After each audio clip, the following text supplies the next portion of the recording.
बाजार के आखिरी घंटे का हर एक्शन, सटीक विश्लेषण, मुनाफे वाले आइडियाज। कीजिए कल की तैयारी आज हमारे साथ। देखिए CNBC आवाज मोतीलाल ओसवाल स्टूडियो से लाइव।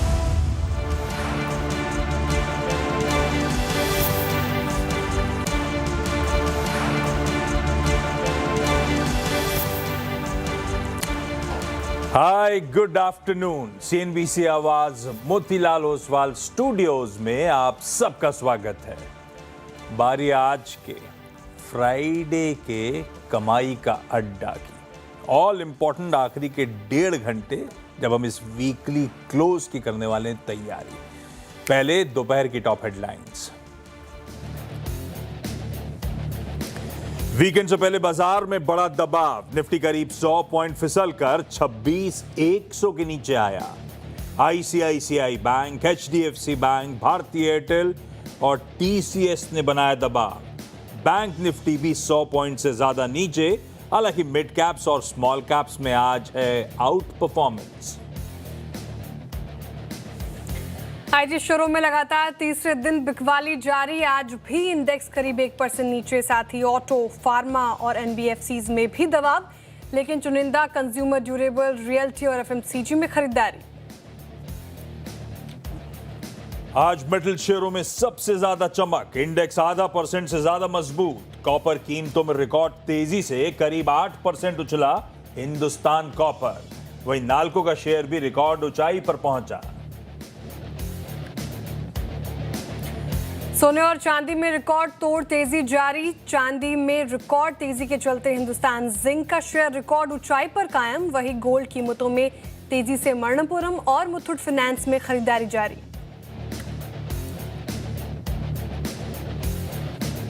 रेलवे शेयरों में लगातार चौथे दिन जोरदार रफ्तार। RVNL, IRFC और टीटागढ़ 5 से 12% उछले। तीनों शेयर वायदा के टॉप गेनर्स में शुमार। आज से रेलवे की बढ़ी हुई कीमतें हुई लागू। स्टाइलम इंडस्ट्रीज में 40 से 53% तक हिस्सा खरीदेगी जापान की केमिकल एंड बिल्डिंग मटेरियल आइका कोग्यो। 2,250 रुपए प्रति शेयर पर सौदा संभव। इसी भाव पर ओपन ऑफर भी जाएगा।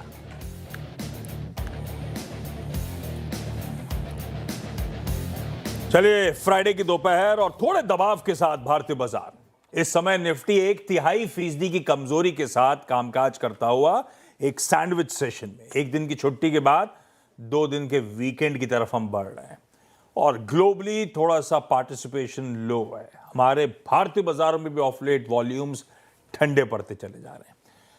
दबाव है, दबाव ऐसे ही वेडनेसडे को भी था। दायरे में कामकाज जरूर था, लेकिन दिन के लोस के आसपास सेशन की समाप्ति हुई थी।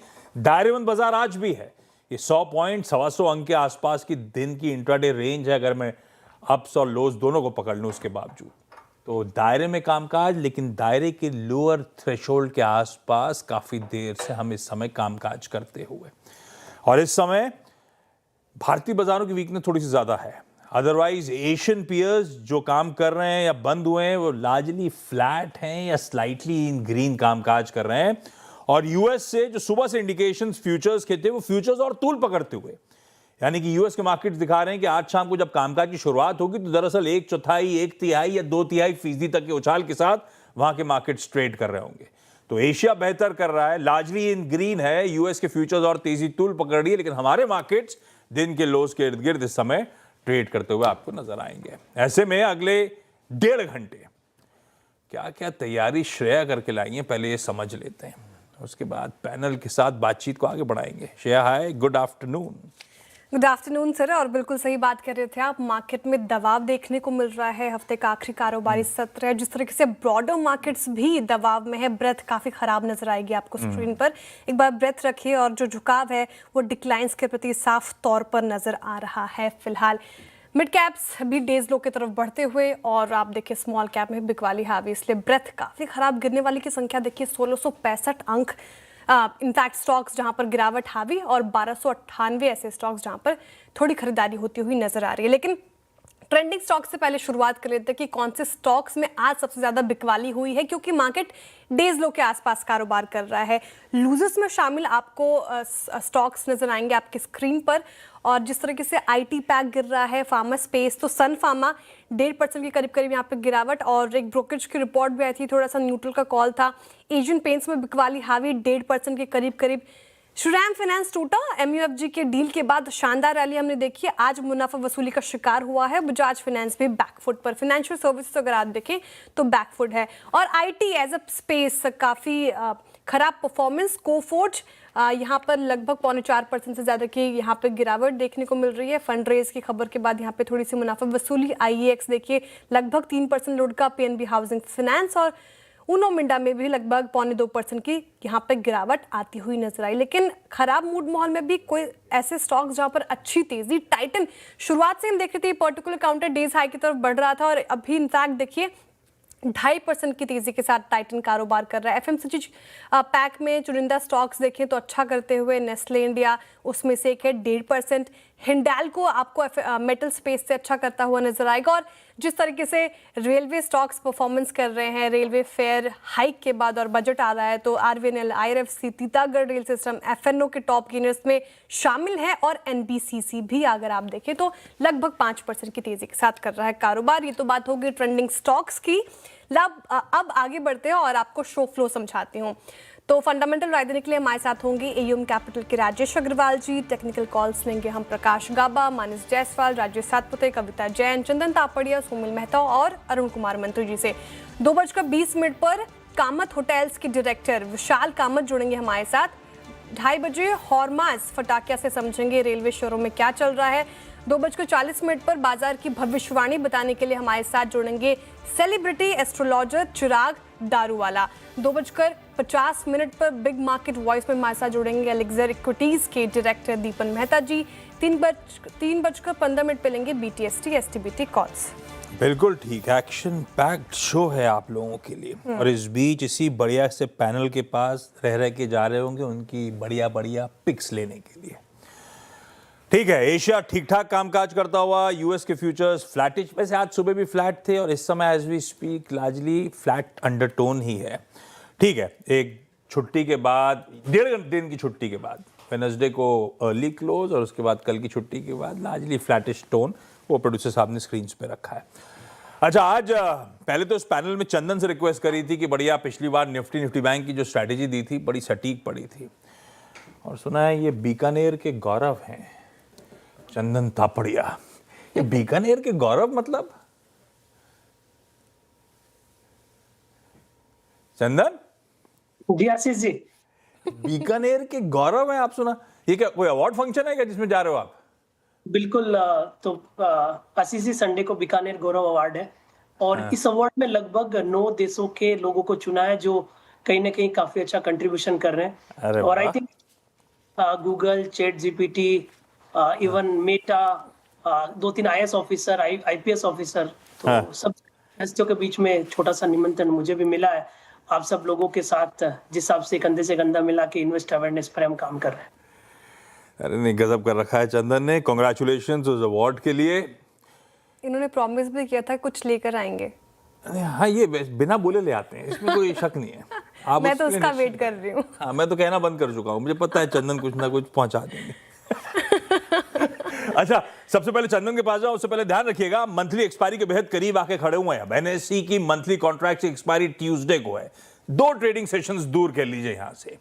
और तगड़े कॉल राइटर्स 26,100 और 26,200 के कॉल्स को स्क्रीन पर लेकर आइएगा। मैसिव बिल्डअप है दोनों पे, प्लीज जरा दिखाइए। 26,100 और 26,200 दोनों के कॉल, पुट नहीं, 26,100 200 के कॉल रखिए डायरेक्टर आप स्क्रीन पे। 3.25 करोड़ 26,100 के कॉल पे बिल्डअप इस समय नजर आएगा आपको, और 26,200 के कॉल पे देखिए 2.6 करोड़ शेयर्स का। और इनफैक्ट यही 26,200 बड़ी अड़चन थी। पिछले 2 ट्रेडिंग सेशंस में आपको याद होगा इन्हीं जोन्स के आसपास से हम ठंडे पड़े, 233 और 236 के आसपास, है ना। तो और एक और बात ध्यान रखिएगा, जैसे जैसे हम एक्सपायरी के करीब आ रहे हैं, इस वीकनेस के बीच में हुआ क्या है, कॉल राइटर्स ज्यादा एक्टिव अब 26,100 की तरफ होते हुए, और हमारे लिए साइकोलॉजिकली इंपॉर्टेंट और बिल्डअप के लिहाज से इंपॉर्टेंट है 26,000 के जोन्स, 26,000 के पुट्स पे मैक्स ओआई है। कितने दिनों से लगातार दिखा रहे हैं किस तरह का बार वहां पे बढ़ना वो खड़ा हुआ है। तो 26,000 का पुट बड़ा इंपॉर्टेंट हमारे लिए इस समय बेस है, साइकोलॉजिकली इंपॉर्टेंट जोन्स है। उसी एक तो दायरा सिमट रहा है, 26,100 के कॉल सबसे ज्यादा एक्टिव हो गया है और 26,000 के पुट पे मैक्स ओआई बैठा हुआ है। दायरा सिमटता हुआ कॉल राइटर्स का कन्विक्शन ज्यादा नजर आएगा इस समय, लेकिन ऑफ लेट एक चीज जरूर हो रही है कि हम राइटर्स के जोन्स को रिस्पेक्ट कर रहे हैं, कंसोलिडेट जरूर कर रहे हैं, थोड़ी सी वीकनेस का बायसनेस है, लेकिन राइटर्स के जोन्स को रिस्पेक्ट करते हुए भारतीय बाजार। ऐसे में पहले तो निफ्टी पे चंदन का व्यू समझ लिया जाए। अब उस ट्रेजेक्टरी के लोअर थ्रेशोल्ड के आसपास आके खड़े हुए हैं, वायलेट नहीं करा है। तो ऐसे में चंदन क्या लग रहा है, निफ्टी पे व्यू क्या बैठता है? थोड़ा से पार्टिसिपेशन लो है, आप लोग मोतीलाल ओसवाल में नोटिस भी कर रहे होंगे, एफआईएस की पार्टिसिपेशन लो है, छुट्टियों का मूड है। क्या करना चाहिए? अब तक ये level based strategy beautifully work कर रही है, इसी पे स्टिक करूं, रणनीति निफ्टी 50 की बनाऊं क्या? जी आशीष जी और श्रेया, बहुत बहुत धन्यवाद, और सभी पैनलिस्ट को नमस्कार और सभी दर्शकों को अग्रिम शुभकामनाएं। बिल्कुल ईयर एंड माहौल है और फेस्टिविटी चार्म पे है और इंडिया विक्स भी 9.13 के आसपास है और बाजार दायरे में है। अच्छी बात यह है कि ऊपर के लेवल पे बाजार फॉलोअप नहीं देता है, बट नीचे के लेवल पे सपोर्ट आ जाते हैं। इनफैक्ट पिछले 2 दिनों से लोअर टॉप लोअर बॉटम बन रहे हैं, बट मल्टीपल सपोर्ट नीचे की तरफ इंटेक्ट है और लोअर विक्स के चलते यहाँ पे बड़ा कोई करेक्टिव मूव नहीं देखने को मिलेगा, सपोर्ट इंटेक्ट रहेंगे। इसके लिए हमारा मानना है कि 25,800 से लेके 26,325 जो इसका ऑल टाइम हाई है वो दायरा कामकाज करता हुआ नजर आएगा। सो एज ऑफ नाउ तो खरीदारी की सलाह देंगे। 25,800 इमीडिएट सपोर्ट के तौर पे काम करें और ऊपर में 26,250 26,300 का अपसाइड यहाँ पे बनना चाहिए। तो अभी हम आप जिस दायरे की बात कर रहे हो उसके मिड पॉइंट पे आके खड़े हुए हैं चंदन, तो आप बेसिकली कह रहे हो बाय ऑन डिप्स की स्ट्रैटेजी एहतियार करना बेहतर होगा, ऐसा मानूं या इस समय खरीदारी करने का मन बना लूं? नहीं, buy on dip I think बेहतर रहेगा और कहीं ना कहीं 26,000 एक इंपॉर्टेंट लेवल बन जाता है, क्योंकि आप देखोगे पिछले लगभग 7-8 वीक से बार बार 26,000 के आसपास बाइंग बेस आ जाता है और in fact put writing call writing दोनों ही वहीं पे हुई है, तो कहीं ना कहीं वो लेवल होल्ड यहाँ पे करेगा। तो बाय ऑन डिक्लाइन करोगे तो रिस्क रिवॉर्ड रेशियो फेवरेबल होगा, क्योंकि नीचे में 200 पॉइंट, ऊपर में 300 पॉइंट, तो कोई भी डिप 26,000 25,950 के आसपास आता है, 25,800 के सपोर्ट से खरीदारी की सलाह रखेंगे। ओके, 26,000 26,950 के जोन्स अगर आ रहे हैं स्क्रीन पे तो और बेहतर होगा आपके लिए खरीदारी करने का मन। 25,800 के एसएल के साथ हम टारगेट करेंगे 26,250 से 26,300 की ट्रेजेक्टरी को। ये निफ्टी 50 की बात। निफ्टी बैंक ज्यादा सल्क करता हुआ चंदन, आज भी 1.4% दबाव। एक बार निफ्टी की कंट्रीब्यूशन प्लेट रखिएगा डायरेक्टर साहब स्क्रीन पे, उसमें एक दिक्कत है, वो heavy weight private banking measures थोड़े से सबड्यूड, थोड़ा सा थकावट, थोड़ा सा प्रेशर पॉइंट के तौर पे सामने आते हुए, और ऑफलेट बहुत ही दायरे में, इसका दायरा तो और ज्यादा सिमटा हुआ नजर आता है निफ्टी बैंक का। क्या करूं, कहां फंस गया मामला, इसमें कोई ट्रेड लेना बेहतर है या छोड़ दिया जाए? देखिए, मेरे हिसाब से बैंक निफ्टी को एक रेंज बाउंड बायस के साथ ही प्ले करना चाहिए। इनफैक्ट देखिए, पिछले 4-5 वीक में बैंक निफ्टी डल हो चुका है, बट उससे पहले अच्छा आउट परफॉर्मेंस देखने को मिला। ईयर टू डेट बेसिस पे देखें तो धीरे धीरे मूवमेंट आया, बट फिर भी 10% निफ्टी चला, जबकि बैंक निफ्टी 16% के बढ़त के साथ ये साल बंद करेगा। सो ओवरऑल रेंज बाउंड बायस है, आई थिंक थोड़ा वेट एंड वॉच करे तो भी बेटर है। बट यदि ब्रॉडर दायरा आप देखोगे तो 58,500 नीचे में है, 59,750 60,000 ऊपर में, तो यही एक दायरे बंद कामकाज रहेगा। दायरे के लोअर बैंड पे सपोर्ट से खरीदारी के मौके ढूंढने चाहिए, बट मेरे हिसाब से निफ्टी में अटेम्प्ट करना चाहिए, बैंक निफ्टी को थोड़ा सा और साइडवेज होने का मौका देना चाहिए, उससे पहले कोई एक रैली स्टार्ट करे। Okay, bank Nifty sideways, Nifty में गिरावट में रिस्क रिवॉर्ड के समीकरण और बेहतर हो रहे होंगे, मन खरीदारी करने का बनाना है। वैसे अगले हफ्ते एटलीस्ट छुट्टियां नहीं होंगी हमारी, पर ग्लोबली तो अगले हफ्ते आज या कल जितने ज़्यादा मार्केट्स बंद होते हैं उससे ज़्यादा तो अब अगले हफ्ते छुट्टियां आने वाली हैं, तो वैसे भी मामला ठंडा ही रहेगा। हम जरूर 5 दिन कामकाज कर रहे होंगे।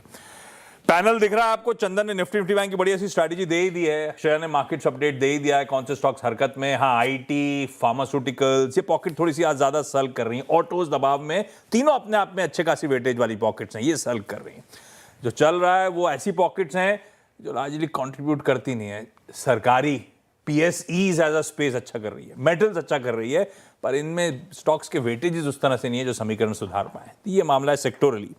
लेकिन पैनल जो बैठा हुआ है उनकी दोपहर की बढ़िया सी पिक्स ले ली जाए, उसके बाद कार्यक्रम को आगे बढ़ाएंगे। भाई डायरेक्टर साहब को कोई स्टिंग विंग तो दिखाइएगा, नहीं तो गावस्कर से शुरू कर देता हूं।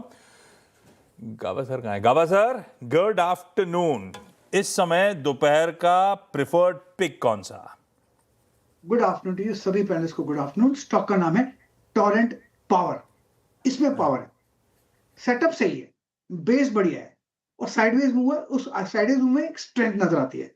अब अच्छा लग रहा है 1303 के आसपास टॉरेंट पावर। स्टॉप लगाना चाहिए 1297 का, करीब ₹5 का, कुछ खास नहीं है। फर्स्ट टारगेट 1320 और एक बार 1320 चले गया ना, फिर एक अपमूव और भी ऊपर कर रहेगा। तो यस, ध्यान देना चाहिए टॉरेंट पावर। ओके, टॉरेंट पार रहेगा रडार पर। 1320 अगर ब्रीच करता है तो और अपमूव आ सकता है। ये काउंटर गावस्कर की पिक हो गई। Raju Satpute ji, good afternoon. आपकी पिक बताइए इस वक्त की। Good afternoon Shreya, good afternoon Ashish ji and good afternoon everyone. Shreya देखिए, मेरी नजर है नेस्ले इंडिया के चार्ट के ऊपर। बहुत ही क्लीन ब्रेकआउट यहाँ पे आ रहा है। 1260 के आसपास का रेजिस्टेंस था और हमने देखा एक ही टिक में इसने 1260 इनगल्फ किया। तो कहीं ना कहीं लगता है ये मोमेंटम थोड़ा चलेगा 1300 1310 तक। तो नेस्ले इंडिया बाय करेंगे, स्टॉप लॉस होगा 1260 का। सतपुते सर कह रहे हैं नेस्ले खरीदारी करने का मन बनाया जा सकता है। मानस भाई साहब, good afternoon.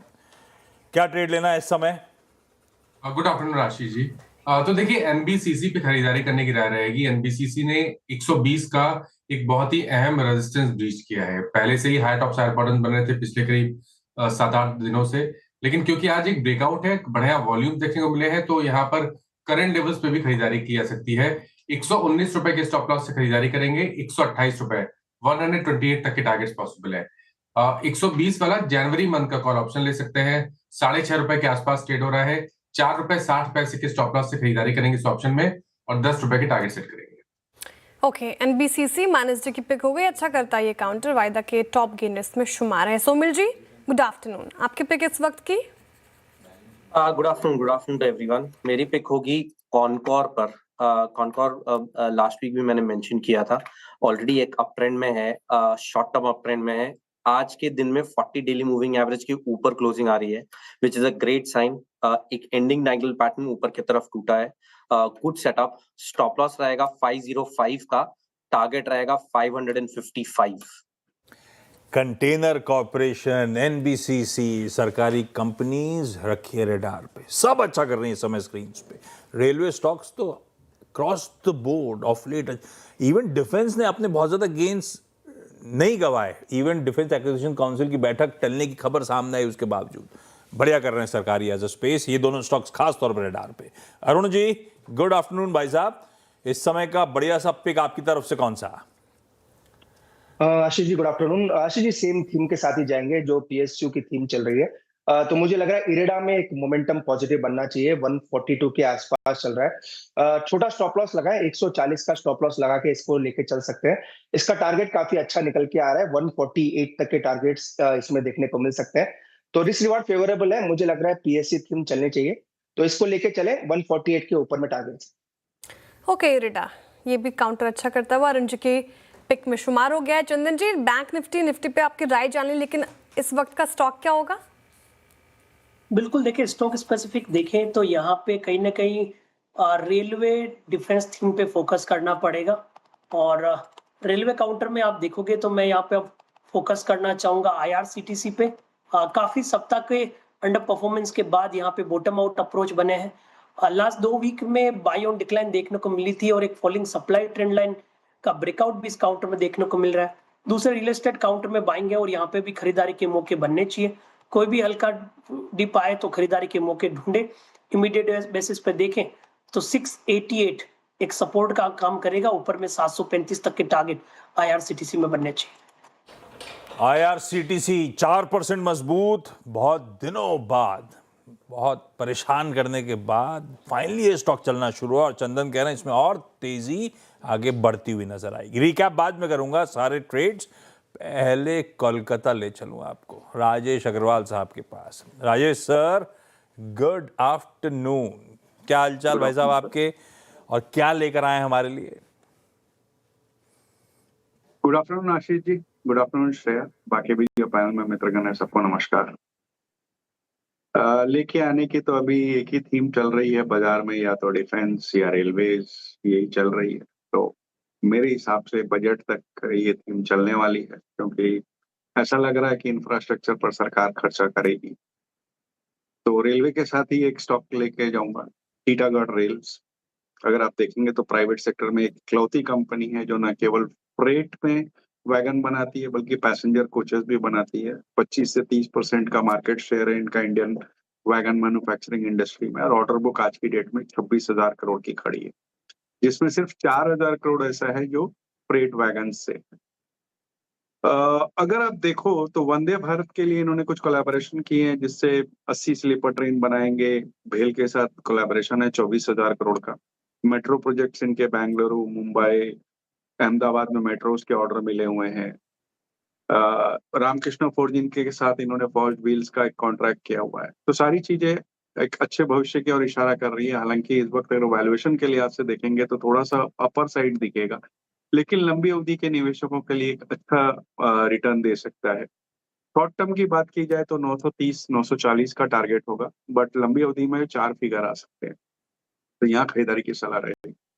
Okay, Titagarh wagon बनाने वाली कंपनी आज अच्छा परफॉर्म करती हुई जुपिटर वैगन्स देख लीजिए, टीटागढ़ रेल सिस्टम देख लीजिए।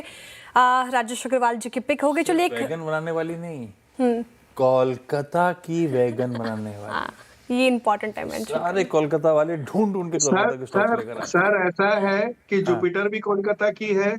हाँ, वो मैं ये सब थोड़ा कह रहा हूँ, मैं तो जो बता रहा हूँ, आपने जो पिक दिया उसका सही मतलब कोलकाता की वैगन मैन्युफैक्चर, बट और कुछ कहीं मेट्रो भी कलकत्ता की है और टीटागढ़ भी कलकत्ता की है, तीनों ही कलकत्ता की है। कोई ऑप्शन ही नहीं बचा सिर्फ। खैर, अब एक रिकैप हमारे दर्शकों के लिए, जो भी कॉल्स आई आपके स्क्रीन पर। गाबासर ने टोरेंट पार को चुना है। पार स्पेस से ये काउंटर अच्छा करता हुआ और दमखम नजर आ रहा है गाबासर को। इसमें 1320 तक के टारगेट देख रहे हैं वो, 1297 का आपको लगाना है स्टॉप लॉस। राजेश सातवती जी ने एफएमसीजी पैक से नेस्ले इंडिया चुना है। खरीदारी की राय 1310 के टारगेट है, 1260 का स्टॉप लॉस लगाइए कह रहे हैं। मानस जी को पसंद आ रहा है एनबीसीसी, अच्छे मूव्स इस पर्टिकुलर काउंटर में, 128 की टारगेट, 119 का स्टॉप लॉस लगाना है। इनफैक्ट कॉल वाले भी उन्होंने ऑप्शंस रखे थे, वो भी टारगेट और स्टॉप लॉस रख दीजिए स्क्रीन पर। और 120 का कॉल ऑप्शन भी ले सकते हैं आप, और 10 के टारगेट है, इसमें 4.6 का आपको स्टॉप लॉस लगाना है। सोमिल जी भी इनफैक्ट उसी स्पेस से चूज कर रहे हैं। कॉनकॉर इनको भा रहा है, 555 के टारगेट, 505 का स्टॉप लॉस। अरुण कुमार मंत्री जी ने इरेडा चुना है। इनफैक्ट वो कह रहे हैं कि यहाँ से अच्छे अपसाइड देखने को मिल सकते हैं। 148 का टारगेट रखिए, 140 का स्टॉप लॉस लगा के खरीदारी की राय। चंदन जी को भी आईआरसीटीसी ही पसंद आ रहा है रेलवे पैक से, और अच्छे मूव्स पूरे स्पेस में। तो आईआरसीटीसी 735 तक के टारगेट के लिए एक्सपेक्टेड है, और 688 का स्टॉप लॉस लगाना है। और राजेश अग्रवाल जी ने इन्वेस्टमेंट आइडिया पिक किया, टीटागढ़ यहाँ पर खरीदारी की राय। इनफैक्ट 1000 तक के टारगेट वो फिलहाल देख रहे हैं। बढ़िया, ये सारी की सारी बढ़िया सी पिक्स हैं। तड़का सरकारी की तरफ है, रेलवेज की तरफ झुकाव है, बजट तक राजेश सर कह रहे हैं, होता भी आमतौर पे। और क्या अगर सेशन काउंट करेंगे विश्वया, तो मेरे ख्याल ये कंफर्मेशन आ गया क्या 1 फरवरी को संडे को ही बजट होगा? राजेश सर आया क्या अभी तक? जी कोई क्लैरिफिकेशन नहीं आई है, लेकिन मेरे उम्मीद से फर्स्ट को ही होगा, क्योंकि छुट्टी से फर्क पड़ेगा नहीं। पिछली बार भी शनिवार को छुट्टी थी और बजट हुआ। शनिवार तो ठीक था, रविवार तो बचपन से बताया था कि छुट्टी का दिन है, काम नहीं करते। माइंडसेट वैसा ठीक है, लेकिन अब तक ऑफिशियली क्लैरिफिकेशन नहीं आया है। लक्ष्मण अगर मंडे जोड़ेंगे तो मैं एक बार पूछूंगा उनसे जरूर हुआ क्या। वो कह रहे थे इंतजार है फाइनल कंफर्मेशन का, लेकिन हाँ मेंटली सब प्रिपेयर्ड हैं कि 1 तारीख को ही बजट पेश होगा, और अगर बजट 1 तारीख को पेश हो रहा है तो स्टॉक मार्केट भाई साहब खुले रहेंगे। गिनिएगा 20 सेशन नहीं बचे होंगे फिर बजट के लिए। वही सब मूव दिख रहे हैं आपको स्क्रीन पे। अच्छा, एक टाइटन कंपनी स्क्रीन पर लेकर आइएगा, आज बहुत बढ़िया मूव्स बने। और मुझे याद पड़ता है चाचा भतीजा निफ्टी में गाबा से जुड़े थे तो उन्होंने कल्याण ज्वेलर्स पे दाव लगाया था, लेकिन गाबा सर टाइटन देखिए क्या बढ़िया, दिन के हाईज पे 2% 2.25% के आसपास कंसोलिडेट करता हुआ। वैसे आज एक अपडेट भी आया कि इन्होंने पहला लैब ग्रोन डायमंड का स्टोर, एक्सक्लूसिवली उसके लिए स्टोर मुंबई में खोल दिया है, और मुंबई दिल्ली में ऐसे ही और प्लान कर रहे होंगे। आप मैम को चुपके से ये वाला दे सकते हैं, मैम को पता नहीं चलेगा कौन सा वाला दिया। टाइटन का स्टॉक कैसा लग रहा है? देखिए ऐसा है कि चार्ट पे बात करते हैं, पहले मैम की बात भी करते हैं तो तकलीफ हो जाएगी। ऐसा है कि ये जो कंसोलिडेशन हुआ है टाइटन पे बिटवीन 3000 और 3700, इससे जो ब्रेकआउट मिला है ना, ये ब्रेकआउट 1-2 दिन के लिए, 4 दिन, 10 दिन के लिए, 15 दिन के लिए चलने वाला नहीं है। अब टाइटन ट्रेड कर रहा है 3988, इसका नियर टर्म टारगेट है 4000, लेकिन ये 5000 की तरफ जा रहा है। मार्क माय वर्ड्स टुडे, 5000, वो लक्ष्य 5000 का है। जो ब्रेकआउट बना हुआ है ना ऐसे कंसोलिडेशन, वो 5000 तक जाएगा। टाइम लगेगा, तो लैबोरेटरी चाहे में शायद चलेंगे लगता है मुझे, लेकिन यस इट्स ऑन टाइटन 5000 तक के लक्ष्य देख रहे हैं Gabar sir. Positional point of view से टाइटन चमकता हुआ फिलहाल, तो मेरे बर्थडे लिस्ट में लैब ग्रोन डायमंड भी शुमार हो गया है।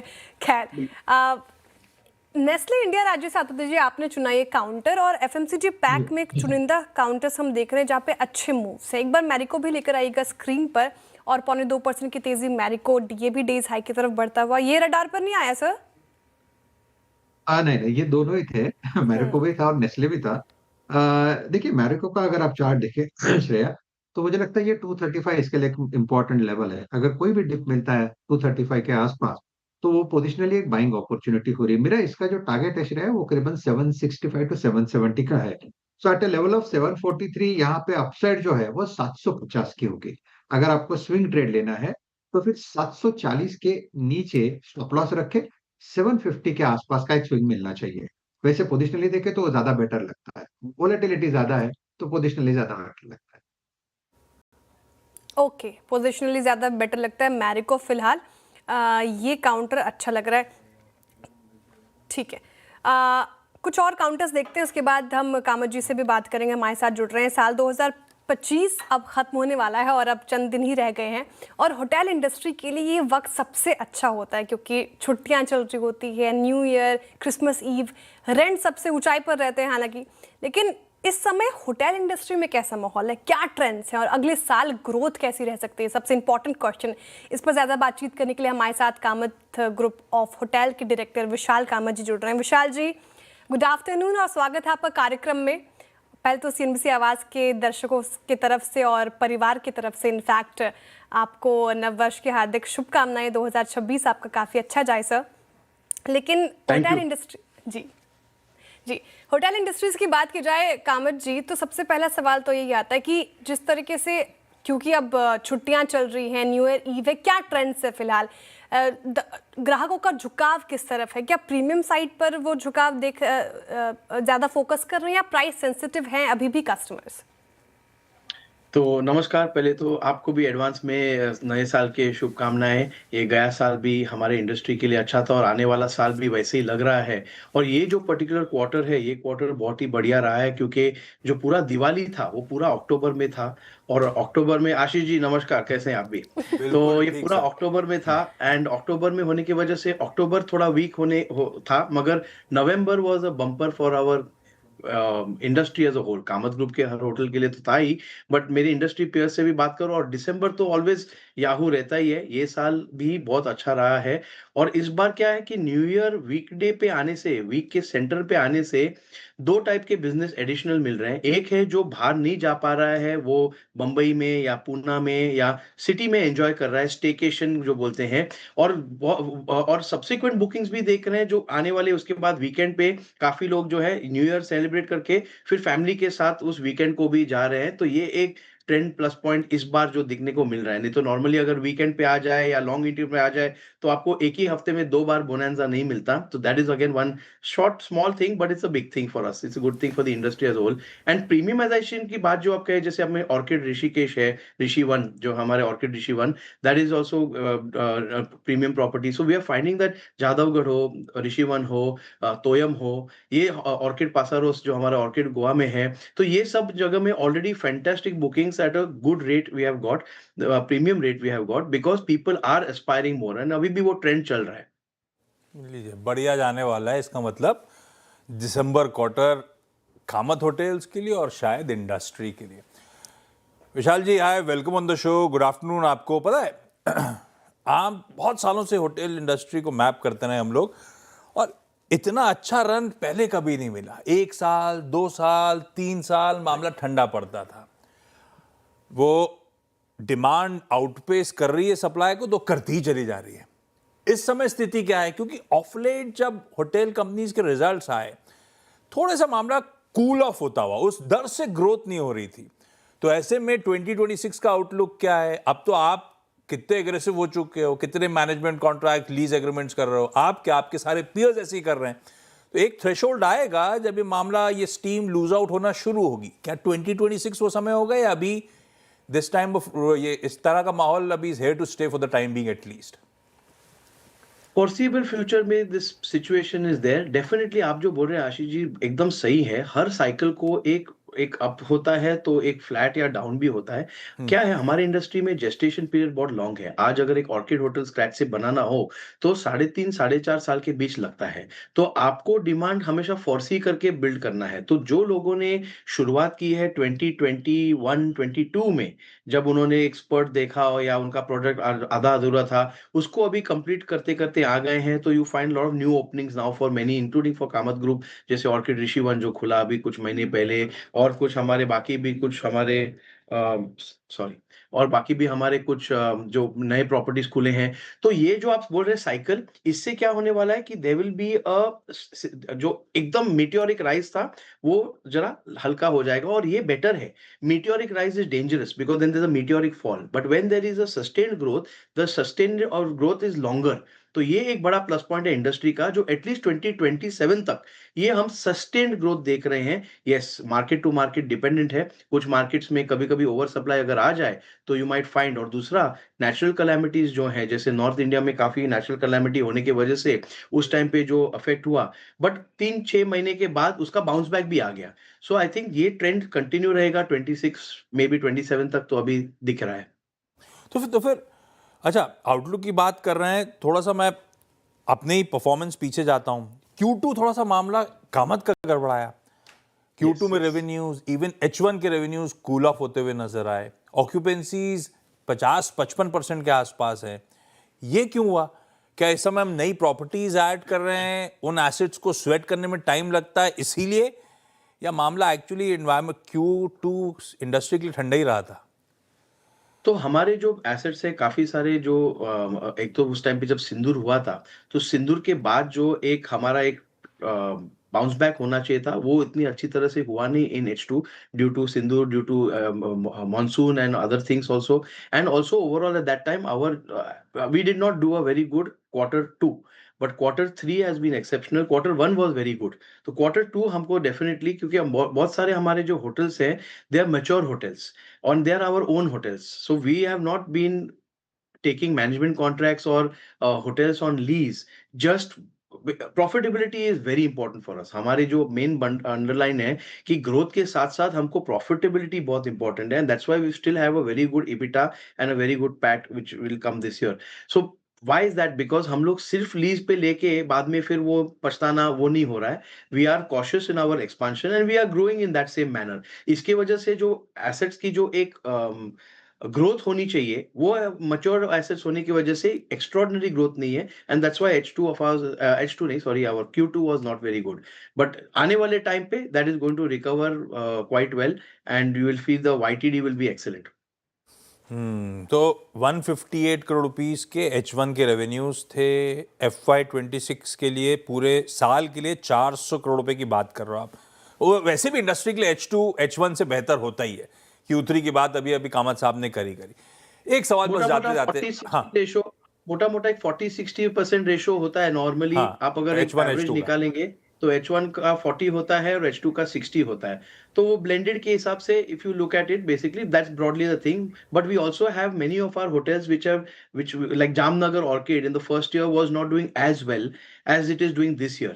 So as you rightly said, assets को जो है टाइम लगता है थोड़ा एस्टैब्लिश होने के लिए. तो हमारा Sambhaji Nagar this has done exceedingly well. ईराबाई Orchid in Sambhaji Nagar, Orchid Jamnagar done exceedingly well. तो इनका जो है थोड़ा, Chandigarh opened up, Chandigarh has also started performing very well. Starting में जो मार्केट में एस्टैब्लिश होने को थोड़ा टाइम लगता है, उसका जो लाभ है वो अभी आएगा. बहुत समय से कामत होटल्स को मैप कर रहा हूँ. एक चैलेंजिंग समय से बढ़िया तरीके से उभरा, बढ़िया प्रॉफिट्स पोस्ट हो रहे थे. ऑफ लेट वो प्रॉफिट्स ड्विंडल हो रहे हैं, थोड़ा सा गड़बड़ा रहा है. हम यहां से एक प्रॉफिटेबल एंटिटी के तौर पे ही रहेंगे. विशाल, इस बात को लेकर कन्विक्शन, कॉन्फिडेंस है? 100%। और ये जो आप देख रहे हैं ना, दिस इज ऑल्सो बिकॉज जैसे हम न्यू एक्सपांशन कर रहे हैं, either we can capitalize what we are doing in our expansion और we can book it as a revenue. We as a company decided we will book it as a revenue, and in a way you then don't, otherwise I would pay higher tax, higher things, and we don't want a real clear picture of what is our real cash in hand, our liquidity and our profitability, rather than capitalize it. So that's why आज का जो loss है, या आज का मैं बोलूंगा expense is the better word और द राइट वर्ड, जो एक्सपेंस है वो अगले साल तो नहीं रहेगा, तो अगले साल के प्रॉफिट में रिफ्लेक्ट होगा, and we are okay with that. We have decided that as our thing, that let us book the expenses on the year that we are doing it, so that we get a real picture of what is our status as compared to capitalizing it and then having a not necessarily the, and the expenses are not massive. If it was a massive expenditure, obviously the natural thing would be to capitalize it, but because these are expenses which are not massive in nature, they can be expensed out, and that's basically why you'll find future outlook far better. Okay, ये है hotel sector और Kamat hotels की खास तौर पे कहानी। विशाल विट्ठल कामत साहब, thank you so much जुड़ने के लिए, बढ़िया तरीके से सब कुछ समझाने के लिए। ब्रेक पे जा रहा हूं, ब्रेक पे जाते आते कैश कॉल्स का टीज लेके जा रहा हूं। गाबा सर, चंदन और सौमिल, प्लीज एक एक बढ़िया कैश कॉल रेडी रखिएगा, ब्रेक के उस पार आप लोगों से पिक लूंगा।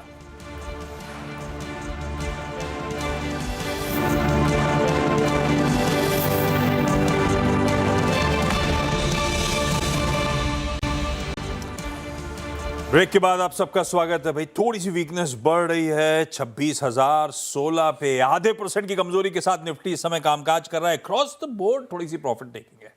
निफ्टी डेज लोस पे है, ब्रेथ डिटोरिएट कर रही है 2:3, यानी कि 60% shares as we speak in red कामकाज कर रहे हैं, और वो डिटोरिएशन जो बढ़ रहा है वो आपकी स्क्रीन पे है।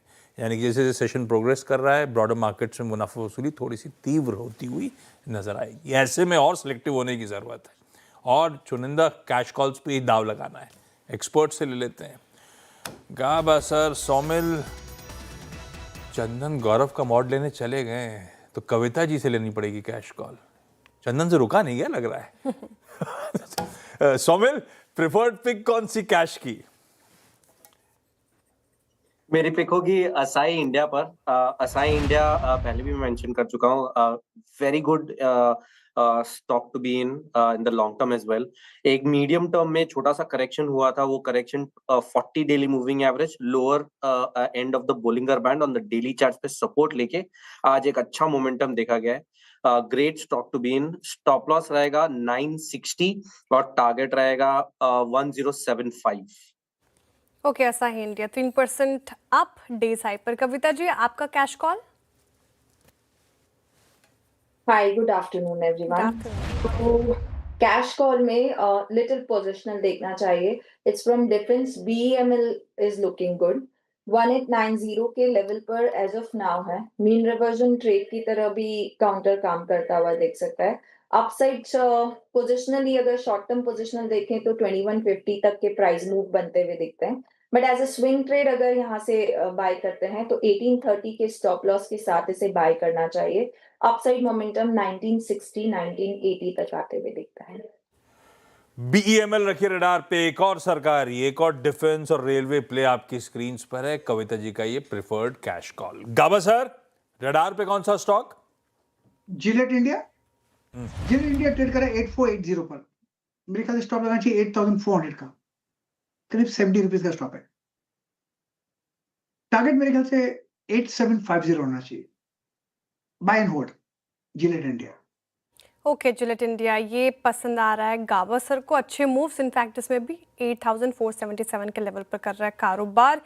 जिलेट इंडिया, BEML और असाही इंडिया ये चुना गया फिलहाल काउंटर्स जहाँ पे आपको नज़र बना के रखने। इनफैक्ट कुछ काउंटर्स और देख रही थी मैं जहाँ पर अच्छे मूव्स हैं। एक बार फिर से रखिएगा मेटल स्पेस से और हिंजिंक और हिंडाल्को। मेरा सवाल कविता जी से है ये कि कविता जी, अच्छे मूव्स देखे हमने दोनों ही काउंटर्स में, हिंजिंक और हिंडाल्को में। अब जो प्रॉफिट में है, क्या वो प्रॉफिट यहाँ से पार्शियली प्रॉफिट बुकिंग कर ले, प्रॉफिट बांध ले, या फिर अब भी वेट कर सकते हैं, होल्ड कर सकते हैं, यहाँ से और अपसाइड देखेंगे? क्या मानना है आपका? तो हिंजिंक एंड कॉपर दोनों में ही बहुत अच्छे मूव बने। Although momentum as of now देखें तो इंटैक्ट है, मुझे लगता है ट्रेलिंग स्टॉप लॉस मेंटेन करना चाहिए। दोज हु आर ट्रेडर्स 629 625 के स्टॉप लॉस के साथ हिंदुस्तान जिंक में अपनी पोजीशन को होल्ड करें, बट स्ट्रिक्ट स्टॉप लॉस को मेंटेन करें now. In case if you are in profit you may book profit too. Hindustan copper में भी ट्रेंड इंटेक्ट है। मुझे लगता है यहाँ stop loss, trailing stop loss 460 का मेंटेन करना चाहिए और अपनी पोजीशन में इंटेक्ट है। ओके, हिंद जिंक और Hindustan copper 9% move. Hindustan copper में शानदार रैली और दिसंबर सीरीज का टॉप काउंटर रहा। ये चलिए अब वक्त हो रहा है धमाकेदार ऑप्शंस का। मानव जायसवाल, अरुण कुमार मंत्री जी और राजेश सप्ते जी से हम लेंगे धमाकेदार ऑप्शन। अरुण जी बताइए, धमाकेदार ऑप्शन के लिए कौन सा स्टॉक? श्रेया जी, टाइटन के साथ ही जाना चाहूंगा। मॉर्निंग के शो में भी दिया था ये स्टॉक। मुझे लग रहा है अब अच्छे मोमेंटम में नजर आ रहा है, तो just at the money call option buy करने की सलाह है। 4000 का कॉल ऑप्शन बाय करें। 21-22 रुपीज के आसपास चल रहा है। 13 रुपए का स्टॉप लॉस लगा है और 42 का इसका टारगेट रहेगा। तो 4000 का लेवल मुझे लग रहा है मंडे के सेशन में निकलना चाहिए और अच्छा मोमेंटम स्टॉक में आ सकता है। तो 13 रुपए का स्टॉप लॉस रहेगा और 42 रुपीज का टारगेट। टाइटन 4000 का कॉल खरीद लीजिए, 13 रुपए का स्टॉप लगाइए। अच्छे मूव्स जब आप मंडे को लौट के आएंगे तो होपफुली इस काउंटर में आ रहे होंगे। और आगे की तस्वीर तो गाबा सर ने क्लियर कर दी है। बढ़िया एग्रेसिव टारगेट्स उन्होंने आगे के शेयर भी कर रखे हैं। मानस, एक बढ़िया सा ऑप्शन आइडिया। देखिए, एपीएल अपोलो यहाँ पर फ्लैग पैटर्न का ब्रेकआउट है, तो एपीएल अपोलो का जनवरी मंथ का 1900 वाला कॉल ऑप्शन जो 50 रुपए पे ट्रेड हो रहा है, उसमें खरीदारी की जा सकती है। 40 रुपीज का आपको स्टॉप लॉस लगाना है 1900 के कॉल ऑप्शन का जनवरी मंथ का, और आपके जो टारगेट रहेंगे वो 70 रुपए के आसपास के रहेंगे। ओके, एपीएल अपोलो हो गया। एपीएल अपोलो ट्यूब्स रडार पे रहेगा मानस जी के पे। राज्य सातपुते जी, धमाके में कौन सा कॉल आपकी तरफ से? देखिए श्रेया, मैं देख रहा था ये 4000 का कॉल ऑप्शन टाइटन का, ये जा रहा है करंट मंथ का दिसंबर का 25 रुपए के आसपास। तो क्यों नहीं इसी पे बेट लगाया जाए, क्योंकि यहाँ पे स्ट्रेंथ है। तो ये जो टाइटन का 4000 का कॉल ऑप्शन है, इसे बाय करें। 25 रुपए के आसपास मिल रहा है, इसे बाय करके स्टॉप लॉस रखे 15 पे। इसका स्विंग का टारगेट बनता है करीबन 40 से लेके 50। तो एक अच्छा स्विंग मिल रहा है इस टाइटन के 4000 के कॉल ऑप्शन में। ये भी एक सैंडविच सेशन की खासियत है। जब एक छुट्टी से आओ, एक छुट्टी पे जा रहे हो, तो जो सेशन होता है ना, उसमें सेकेंड हाफ निकालते निकालते आदमी थकने लगता है, नींद आ रही होती है। टाइटन अब से 1 मिनट पहले किसी ने ये पिक ऑलरेडी दे रखी है, इसी कड़ी में, इसी धमाकेदार ऑप्शंस में भाई साहब। ऑप्शन, हाँ ऑप्शन, धमाकेदार ऑप्शन अरुण मंत्री साहब का, यही 4000 का। Okay, I am sorry. मैं अब तक ब्लैक कॉफी पहुंचा नहीं सकता हूं, उसके लिए आई एम सॉरी। नहीं, ऐसा कुछ नहीं, ऐसा कुछ नहीं। आशीष जी, बाजार में इतनी उठापटक नहीं, इससे कन्विक्शन बढ़ गया हमारा टाइटन पे।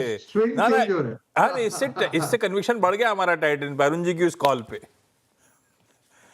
अगला कौन सा? तो देखिए मैरिको, जिसमें मैरिको पे बात करेंगे, क्योंकि मैरिको का स्ट्रक्चर अच्छा है। लो बीटा रहेगा। बाजार अगर यहाँ से करेक्ट भी होता है तो इसमें करेक्शन नहीं आएगा, उतना एक कॉन्फिडेंस है। सो मैरिको का 740 का कॉल ऑप्शन 7 रुपए पे है, उसे बाय करें। स्टॉप लॉस रखे करीबन 5 रुपए का, और स्विंग का टारगेट बनता है इसका करीबन 12 से लेके 15। सो मैरिको का 740 का कॉल ऑप्शन इस महीने का बाय करें।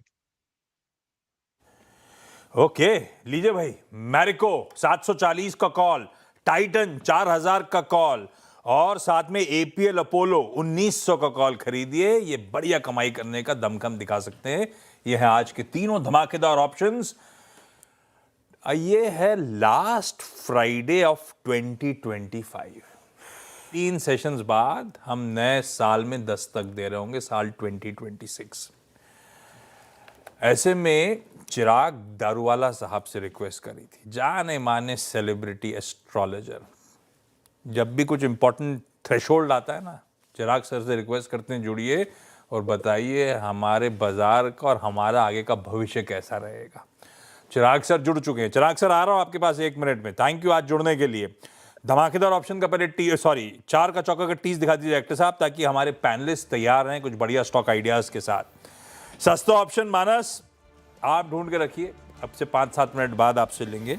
एफएनओ सुपरस्टार के लिए सतपुते साहब आप तैयारी करो। चार्ट का चमत्कार सौमिल आप ढूंढो और मिड कैप फंडा राजेश सर कहाँ है? राजेश सर से जानेंगे कुछ ही देर में आज का बढ़िया सा मिड कैप फंडा।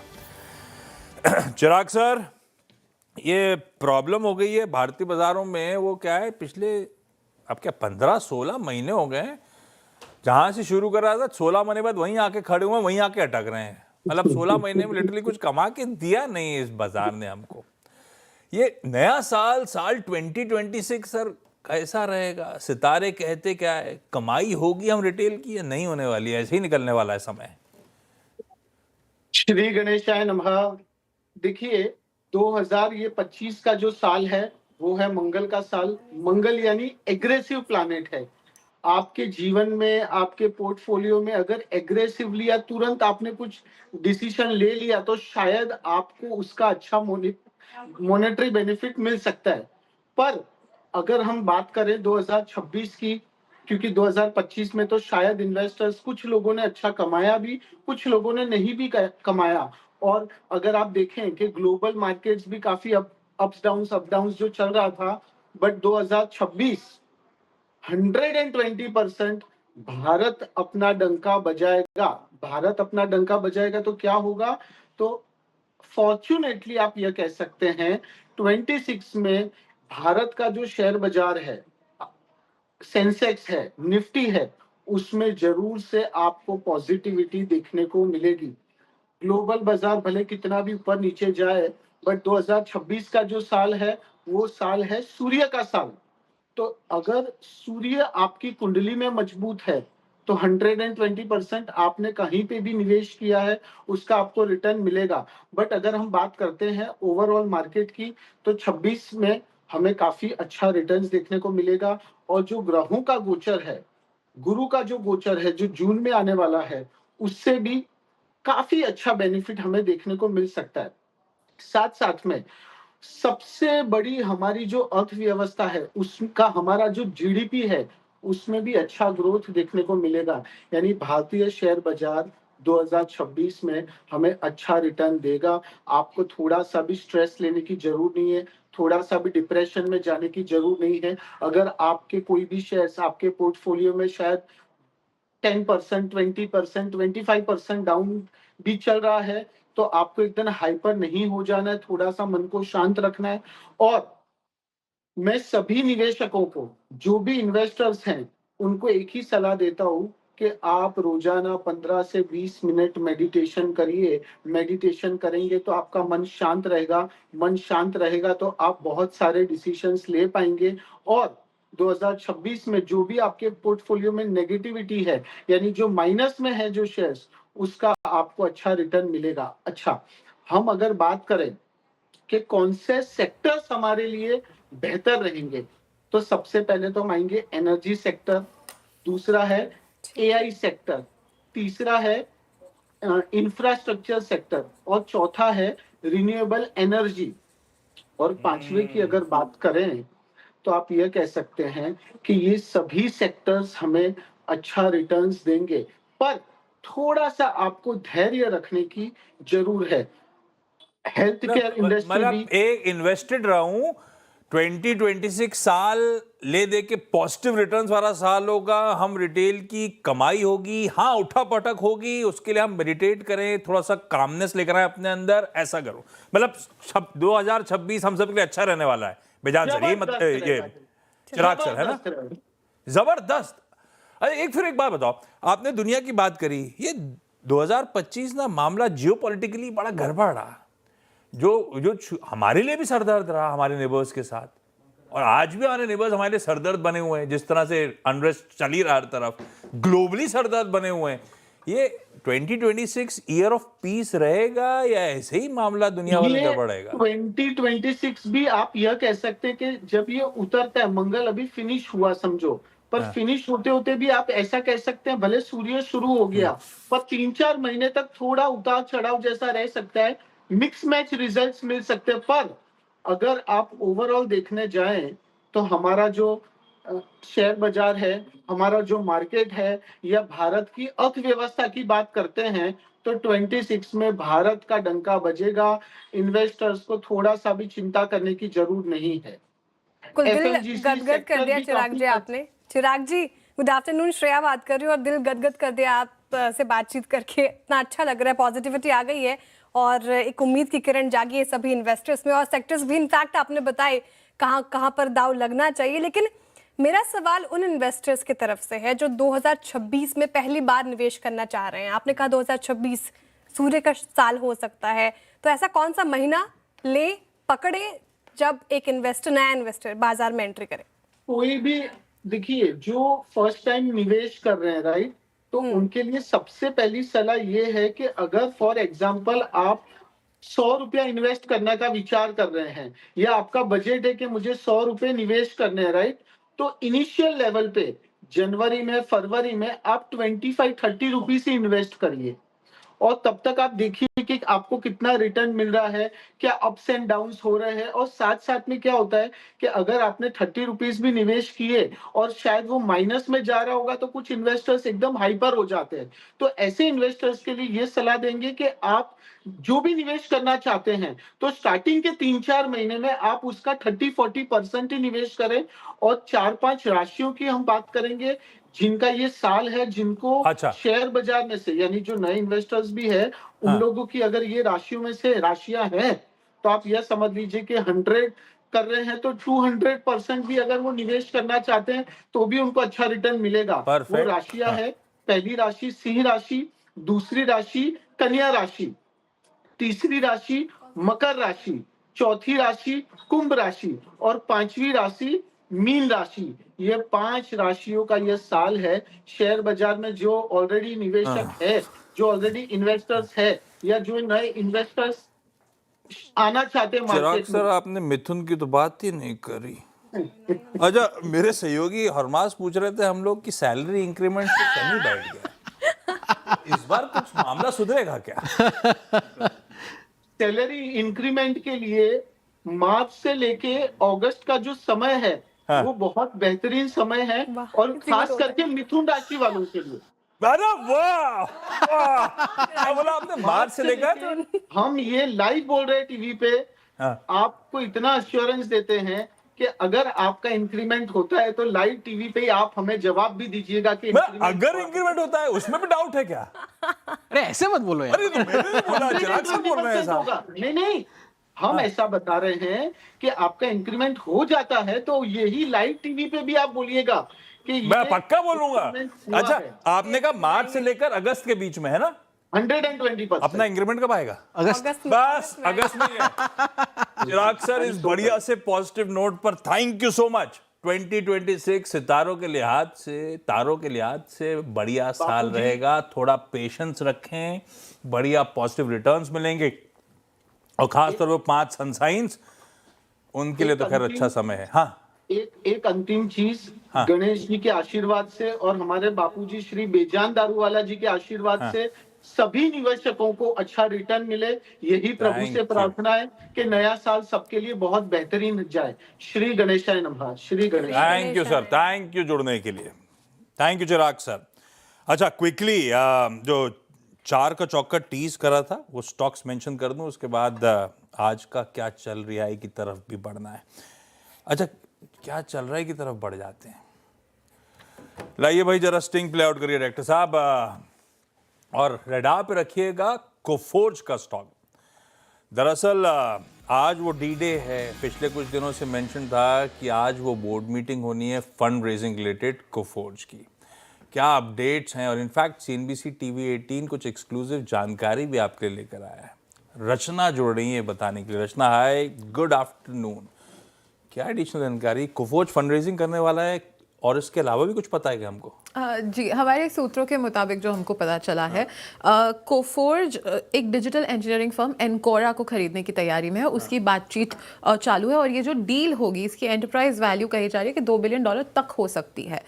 तो कहीं पे भी $1.5 से $2 बिलियन के बीच में ये एंटरप्राइज वैल्यू होगी। अब इस डील के जरिए जब कोफोर्ज आएंगे तो वो अब वो जब कोफोर्ज आएंगे इस डील में तो एडवेंट जो कि प्राइवेट एक्विटी फर्म है उनको एग्जिट मिलेगा। अब एडवेंट ने 2021 में एडवेंट उस कंपनी में स्टेक रखता है जिसको कोफोर्ज खरीदेगा, मेजॉरिटी स्टेक, और उन्हीं से कोफोर्ज खरीद रहे हैं एनकोरा का स्टेक। अब एडवेंट आया था 2021 में जब उन्होंने वॉबर्ग पिनकिस से ये स्टेक लिया था। जब वॉबर्ग पिनकिस ने ये स्टेक बेचा था एडवेंट को, तब पूरी कंपनी की वैल्यूएशन थी $1.5 बिलियन।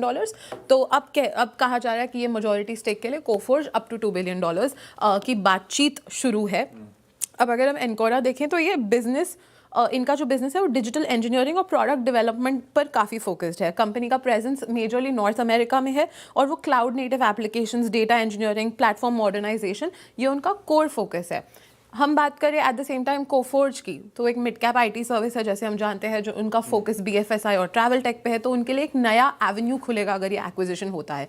बट क्या ये एक्विजिशन वो कर सकते हैं, क्योंकि $2 बिलियन का डील, और अगर उनके मार्केट कैप और रेवेन्यू के हिसाब से $2 बिलियन में एडवेंट का स्टेक कितना है वो प्रमोटर्स का जो ये खरीदना चाहते हैं? इट्स अ मेजॉरिटी स्टेक 50% के ऊपर, मतलब कम से कम $1 बिलियन प्लस की डील हो रही होगी। हाँ जी, तो $2 बिलियन तक की हो सकती है, ये इसकी बातचीत शुरू है। अब अगर हम कोफोर्ज देखें क्या ये कर सकते हैं ये डील, उनका अगर हम नेट कैश फ्लो देखें तो तकरीबन 475 करोड़ का है और उनके पास 600 करोड़ के कैश और रिजर्व्स हैं।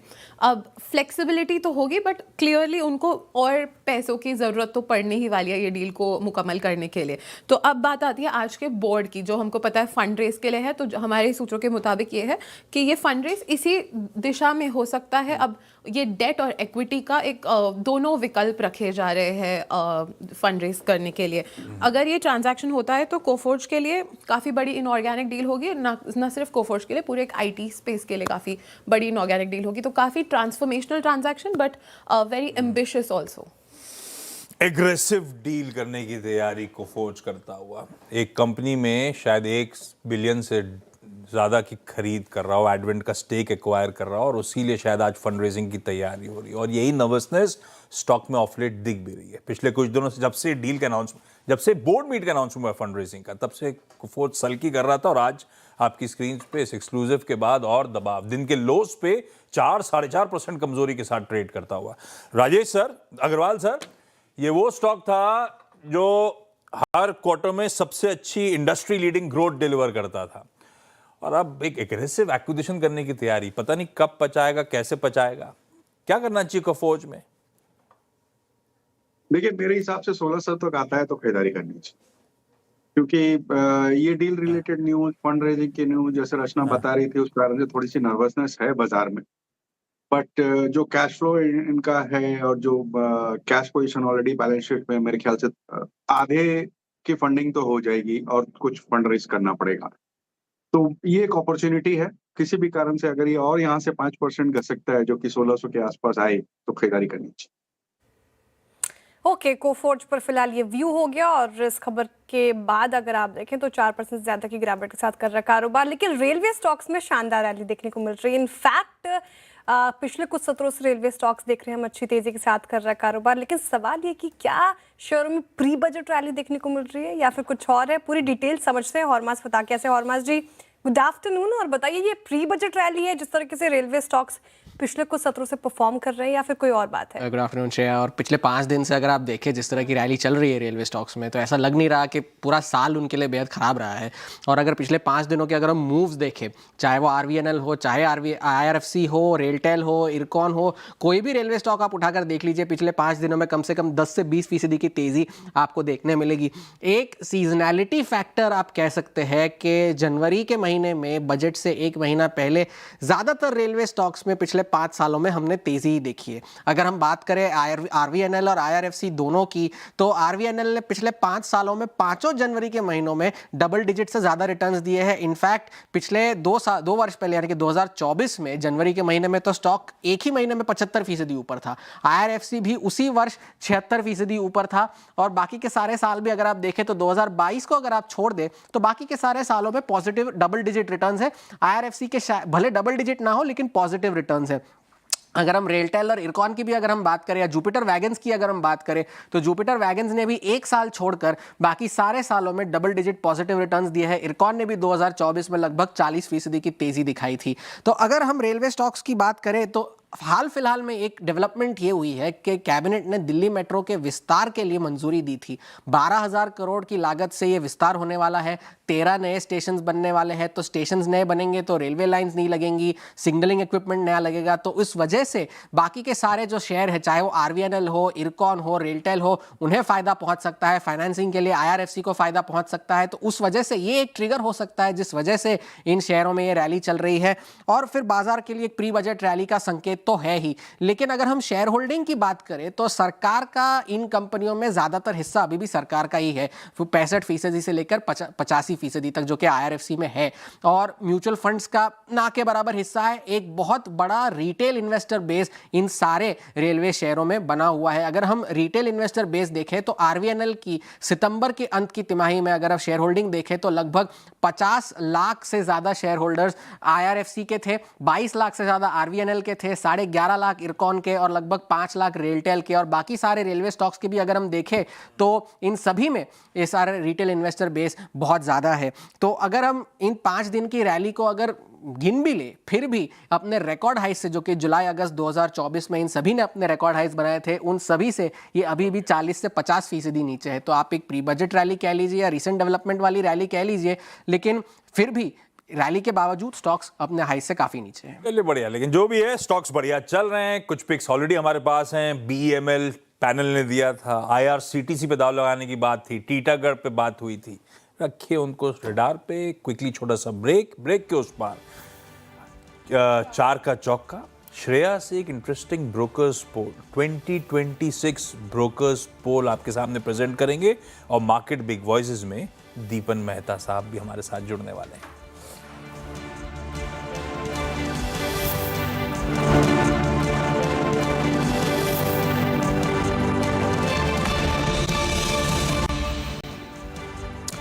ब्रेक के बाद स्वागत है। 26,008 के लोज लगाने के बाद 26,000 के इंपॉर्टेंट क्रिटिकल जोन आते आते थोड़ा सा मामला सुधरा है 26,040 पे, लेकिन नीडलेस से उसी तरह की सुस्ती कमजोरी के साथ ही इस सेशन में अब तक हम कामकाज करते हुए। खैर, 4 का चौका जो टीजर दिया था, प्लीज दिखाइए सबको स्क्रीन पे और एक एक करके वो बढ़िया सी पिक्स। सस्ता ऑप्शन मानस, कौन सा स्टॉक है जो आपके रडार पे? तो देखिए एमसीएक्स पे ध्यान है और एमसीएक्स के जनवरी मंथ के 11,000 के कॉल ऑप्शन में खरीदारी करने की राय रहेगी। 475 के प्राइस चल रहे हैं। 420 के स्टॉप लॉस से यहाँ पर खरीदारी करेंगे और 600 के टारगेट सेट करेंगे। एमसीएक्स जनवरी का 11,000 का कॉल, मानस कह रहे हैं खरीदारी करने के मौके ढूंढिए। आज का एफएनओ सुपरस्टार सतपुते साहब क्या डिसाइड किया? जी देखिए, ओवरऑल अगर आप बाजार का स्ट्रक्चर तो हम देख ही रहे कि बाजार में कहीं ना कहीं गिरावट तो है ही।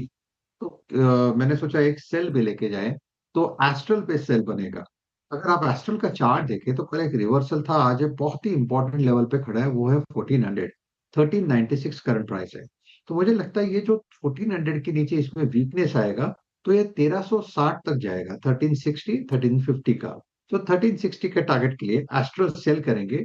1410 1410 का स्टॉप लॉस होगा एस्ट्रल। 1410 का एस्ट्रल बेचने के मौके ढूंढिए आप। लाइए भाई, आज का चार्ट का चमत्कार। सौमिल, कौन सा स्टॉक? मुझे अच्छा लग रहा है फोर्टिस थोड़ा सा फ्लैट चल रहा है इस समय। एक फ्लैग पैटर्न बना हुआ अर्ली चार्ट्स। ऑलरेडी लास्ट 2 हफ्तों पहले एक 200 डेली मूविंग एवरेज के आसपास सपोर्ट लेके फिर से हाई टॉप हाई बॉटम बनाना शुरू किया है। 20 डेली मूविंग एवरेज के ऊपर चल रहा है। मुझे लगता है यहाँ से बहुत अच्छी रैली हो सकती है। यहाँ पे स्टॉप लॉस रहेगा 880 पर और टारगेट रहेगा 975। 975 के टारगेट्स के लिए फोर्टिस हेल्थकेयर पे लगाइए दाव। मिड कैप फंडा, राजेश सर, कौन सा स्टॉक? आशीष जी, जीएमडीसी के साथ जाना चाहूंगा। ट्रेडिशनली लिग्नाइट माइनिंग की कंपनी जो अब थोड़ा सा फोकस डाइवर्सिफाई कर रही है क्रिटिकल मिनरल्स और रिन्यूएबल एनर्जी की तरफ। जीरो डेट कंपनी है। कैश बैलेंस बहुत तगड़ा है, 21 बिलियन के आसपास। रिटर्न ऑन इक्विटी देखें तो 11% के आसपास आती है। और सबसे बड़ी लिग्नाइट की कंपनी भारत की 6 मेजर माइन, 9 मिलियन टन की कैपेसिटी इनकी है, 250 मेगावाट का थर्मल का इनकी कैपेसिटी है और 205 की रिन्यूएबल कैपेसिटी है। रेयर अर्थ में ये इन्वेस्टमेंट के प्लान कर रहे हैं 30 से 40 बिलियन का, और लिथियम में भी जाने की बात कर रहे हैं। मैं समझता हूँ सारे पायदान पे खरी उतरती है। यहाँ पे ध्यान रखना चाहिए, कम से कम 15 से 20% की बढ़त आने वाले 9 से 12 महीने में हो सकती है, तो यहाँ खरीदारी की सलाह रहेगी। ओके, जीएमडीसी, ये एक बढ़िया फंडामेंटल आइडिया राजेश सर की तरफ से। मानस ने कहा था एमसीएक्स जनवरी वायदा 11,000 का कॉल, खरीदने के मौके ढूंढिए, 420 का एसएल लगाइए। सतपति साहब ने एफएनओ सुपरस्टार के तौर पे एस्ट्रल की बात करी आज सुबह। श्रेया की ब्रोकरेज रिपोर्ट भी ये कह रही थी एस्ट्रल में वीकनेस होगी। एस्ट्रल दबाव 1410 का स्टॉप, 1340 के इवेंचुअल टारगेट्स। सौमिल कह रहे हैं फोर्टिस हेल्थकेयर बढ़िया एग्रेसिव टारगेट्स हैं, 975 के टारगेट्स, 880 का एसएल है, रिस्क रिवॉर्ड बड़ा अच्छा दिखता हुआ। और राजेश अग्रवाल सर कह रहे हैं लंबी अवधि के लिए, अभी उन्होंने एक्सप्लेन करा क्यों जीएमडीसी एक अट्रैक्टिव पिक हो सकती है। चलिए अब लेकर आते हैं आपके लिए एक बढ़िया मेगा ब्रोकर्स पोल जो श्रेया ने करा है। कोशिश थी ये जानने की, अच्छा 2025 अपने आप में बुरा नहीं रहा।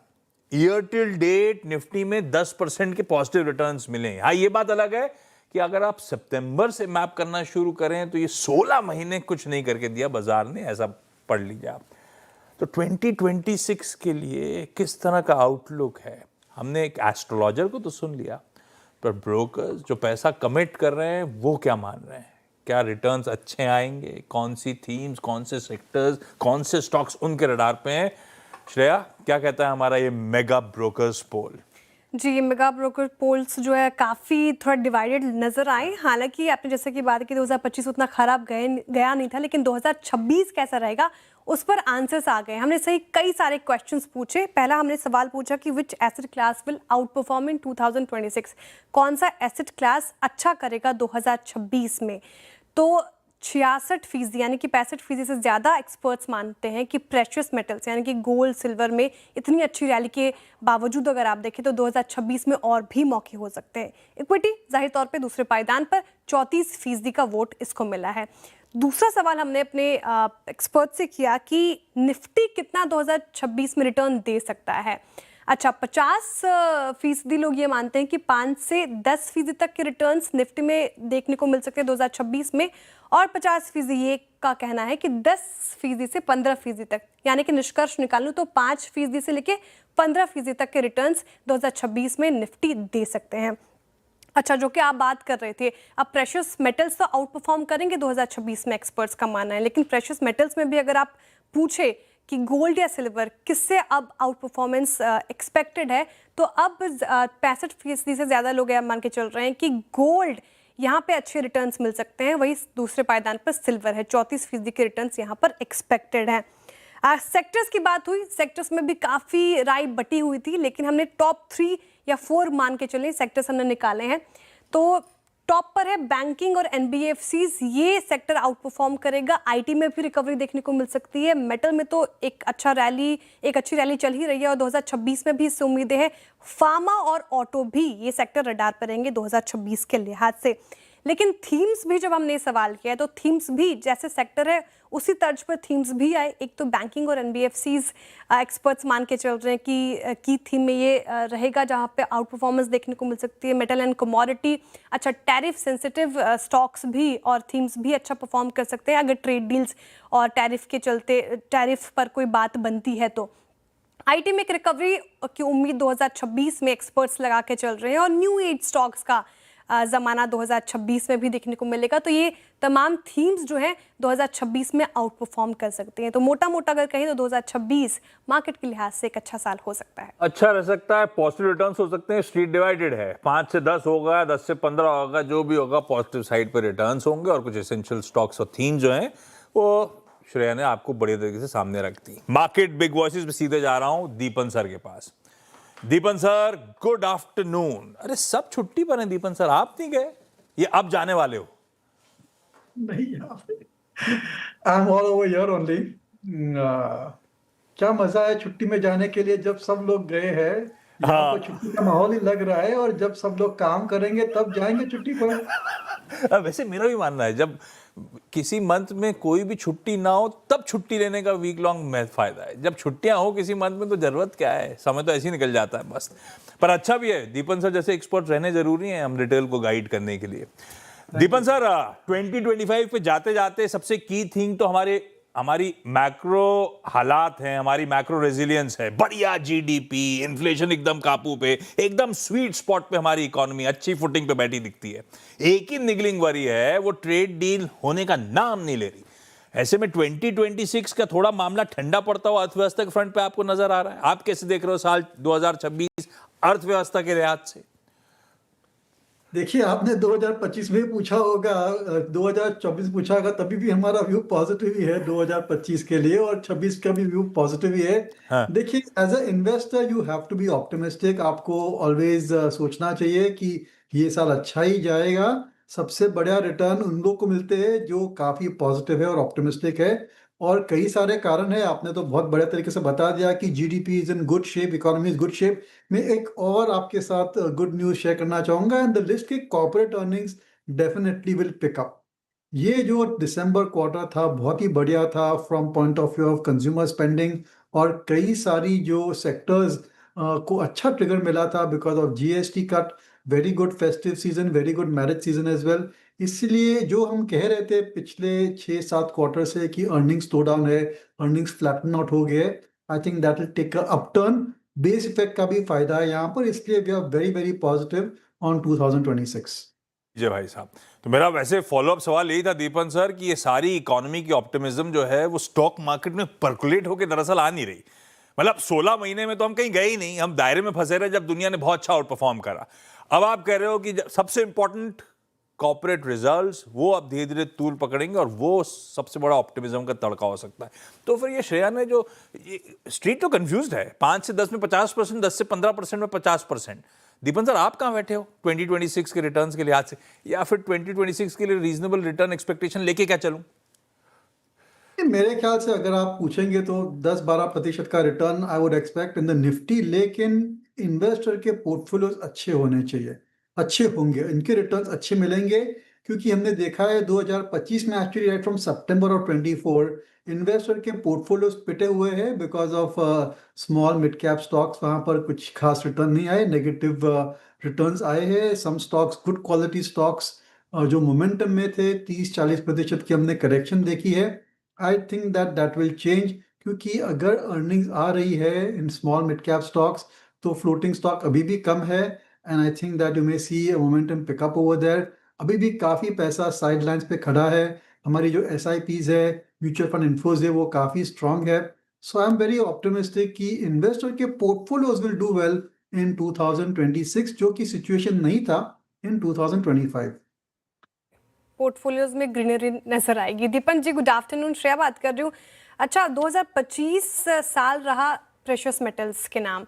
अब पोल में भी हमने देखा कि प्रेशियस मेटल्स का जो पलड़ा है वो भारी है। आपका क्या कहना है 2026 में प्रेशियस मेटल्स इक्विटी का आउट परफॉर्म करेंगे? आप अभी भी क्या पैसा कमिट करोगे गोल्ड और सिल्वर पे दीपन सर इस नए साल के आगाज में? अब इतना चल गया है तो फिर इस लेवल पर कहाँ इन्वेस्ट करना चाहिए? I don't think so. I think काफी अप्रिसिएशन हो चुका है। End of the day gold silver जो है they are non productive assets, और इतनी ज्यादा जो बढ़त देखिए is not good for society, it's not good for economy also. हाँ, अच्छे रिटर्न्स मिलते हैं, लेकिन जो प्रोडक्टिव एसेट्स है लाइक इक्विटीज है, शायद कमर्शियल प्रॉपर्टीज है, investor should try and focus over that, क्योंकि वो जॉब्स जनरेट करती है, जीडीपी ग्रोथ रेट जनरेट करती है। ये जो गोल्ड सिल्वर है they are basically fear assets, and we need to get out of this fear syndrome and start taking on more risk. देखते हैं साल 2026। हाँ बिल्कुल सही है, इस तरह की ताबड़तोड़ तेजी के बाद नया पैसा पता नहीं जो है होल्डिंग्स, वैसे भी कुछ पार्ट ऑफ योर पोर्टफोलियो हमेशा डाइवर्सिफिकेशन के तौर पे होना चाहिए प्रेशियस मेटल्स में। नया पैसा कमिट करने का शायद अब समय नहीं है। दीपन सर पता है आपके आने से पहले ऐसी 2026 आउटलुक पे एस्ट्रोलॉजर दारूवाला साहब से चर्चा हो रही थी। अरे वाह। और सबके सब मेंशन करते हैं एआई थीम अच्छा करेगी 2026 में। एआई थीम लिख तो लेता हूं मैं, लेकिन मुझे स्टॉक समझ में नहीं आता एआई थीम में लेना कौन सा है। आपने ऐसा कुछ एआई थीम सोच के भारत में कोई एक्सपोजर लेने वाला स्टॉक मिला आपको क्या, या आप सिर्फ ग्लोबल एक्सपोजर ही लेते हो एआई का?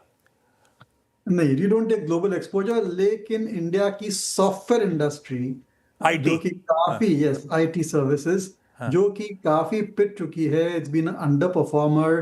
कई सारे analyst, investors including us, we were very very bearish, और उनकी जो ग्रोथ रेट्स है कंप्लीट स्टैग्नेंट हो चुकी है। तो लग रहा है कि शायद बहुत ही बढ़िया ट्रेडिंग रैली हमें देखने को मिलेगी इन 2026। उसकी वजह यह है कि ये तो बिजनेसेस थोड़े साइक्लिकल भी रहते हैं, इतनी डाउन साइकिल के बाद थोड़ी अप साइकिल आ जाती है। दूसरी बात ये भी है, they are sitting on very book order book position. जो उनका एआई रेवेन्यू है अभी छोटा है, but it is growing much faster. जैसे जैसे इसकी प्रोपोर्शन बढ़ेगी, you will see it getting reflected in the top line, bottom line as well. और last but not the least, 91 में तो उनको कमाना ही है रुपी एट 91। और अगर आप देखेंगे versus euro and versus all the other currencies, rupee और भी डेप्रिशिएट हुआ है। तो इसका भी फायदा सीधा सीधा सॉफ्टवेयर सर्विस कंपनी को मिलना चाहिए। So I am hopeful, I could be wrong, क्योंकि शायद ये एआई जो है उसका बेनिफिट अब तक तो देखने को नहीं मिला है इन दी अर्निंग्स, बट शायद जिस हिसाब से टीसीएस और एक्सेंचर की जो कमेंट्री आ रही है, लग रहा है कि this year could be good for software services companies and even good for, I think, export oriented businesses, क्योंकि एट 91 रुपीज और सो उनकी पूरी इकोनॉमिक्स बहुत ही सुधर जाती है। तो एआई को लेकर अब शायद हालात सुधरे 2026 में। लेकिन दीपन जी, दारू वाले से हम बात करें तो उन्होंने रिन्यूएबल का भी जिक्र किया। रिन्यूएबल सेक्टर में भी 2026 में पैसे बन सकते हैं। लेकिन जब मैं पोल ले रही थी तो renewable as a space, as a theme काफ़ी लास्ट में आई लिस्ट में। आपको क्या लगता है 2026 में renewable as a theme radar पे रखें?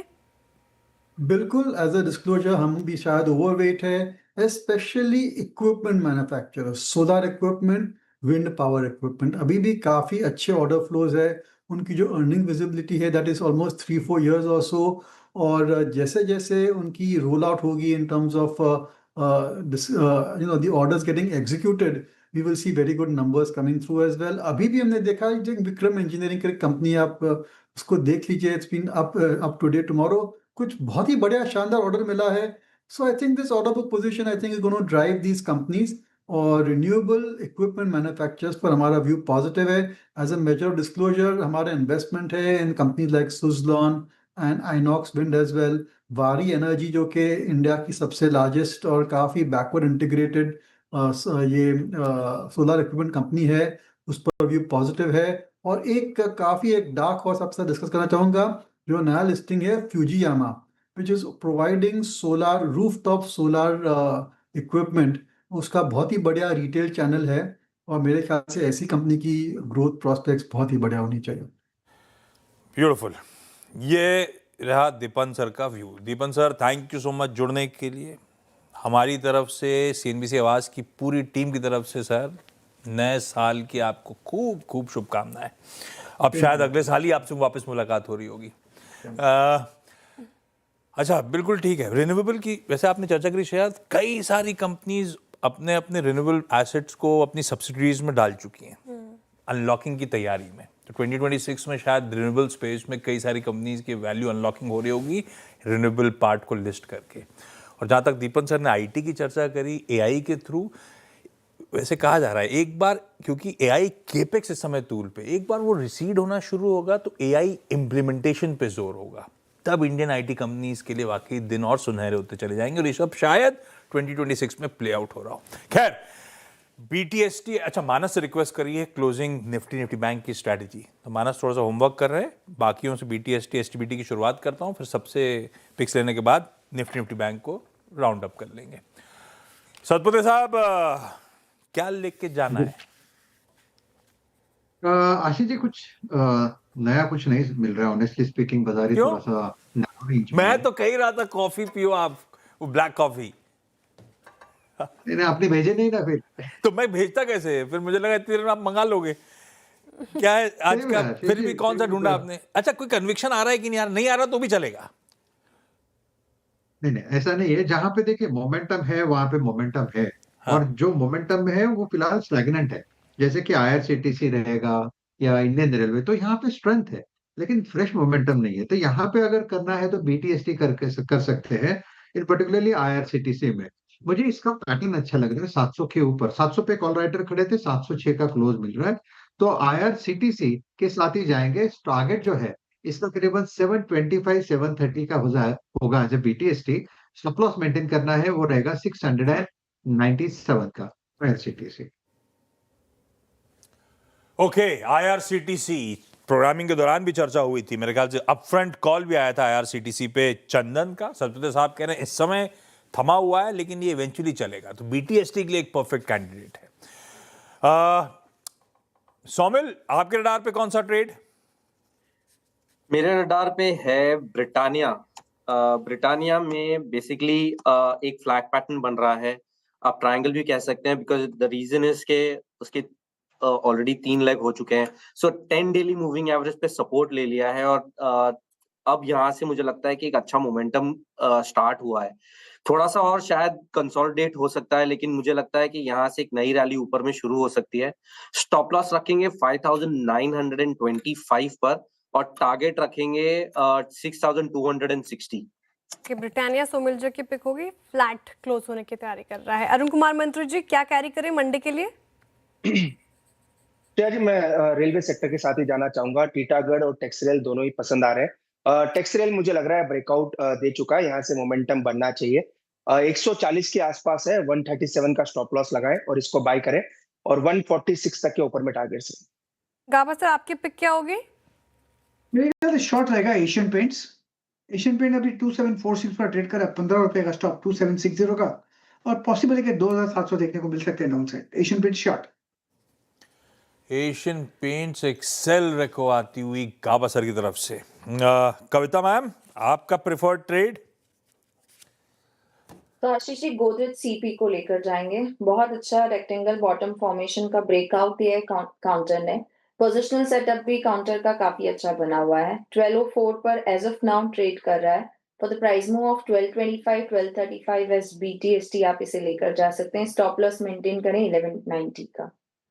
लीजिए भाई साहब, एक ही सेल रेको एशियन पेंट्स पे, otherwise IRCTC, Britannia, Texmaco rail और गोदरेज कंज्यूमर, बढ़िया से ट्रेड आइडियाज। अब चलें मानस के पास। मानस, पहले तो BTST या STBT, और है कौन सा? देखिए BTST पे ही ध्यान है और APL अपोलो में मैंने ऑप्शन पे ट्रेडिंग कॉल दिया था। आई थिंक APL अपोलो में BTST के लिए फ्यूचर भी लेके जा सकते हैं। एक फ्रेश ब्रेकआउट है, फ्लैग पैटर्न का ब्रेकआउट है, तो 1874 के स्टॉप लॉस से APL अपोलो के फ्यूचर में खरीदारी करेंगे। 1910 तक के टारगेट्स पॉसिबल है। अच्छा, आज सुबह की ये सारे के सारे BTST कॉल्स और STBT एक आ गया आपके लिए। आज सुबह की हाईलाइट थी चांदी का हैंडओवर। ग्लोबली 72 वाला 75 के पार था।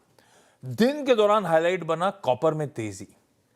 इस समय इंटरनेशनल मार्केट्स में कॉपर 3.5-4% के उछाल के साथ। हिंदुस्तान कॉपर का स्टॉक रखिएगा, गजब का मूव बना हुआ है स्टॉक में, क्योंकि दिन में जैसे जैसे इंटरनेशनल मार्केट्स में कॉपर इंच अप कर रहा था, हिंदुस्तान कॉपर यहाँ पे ये देखिए 9% का मूव दिन के हाईज पे आके इस समय ट्रेड करता हुआ।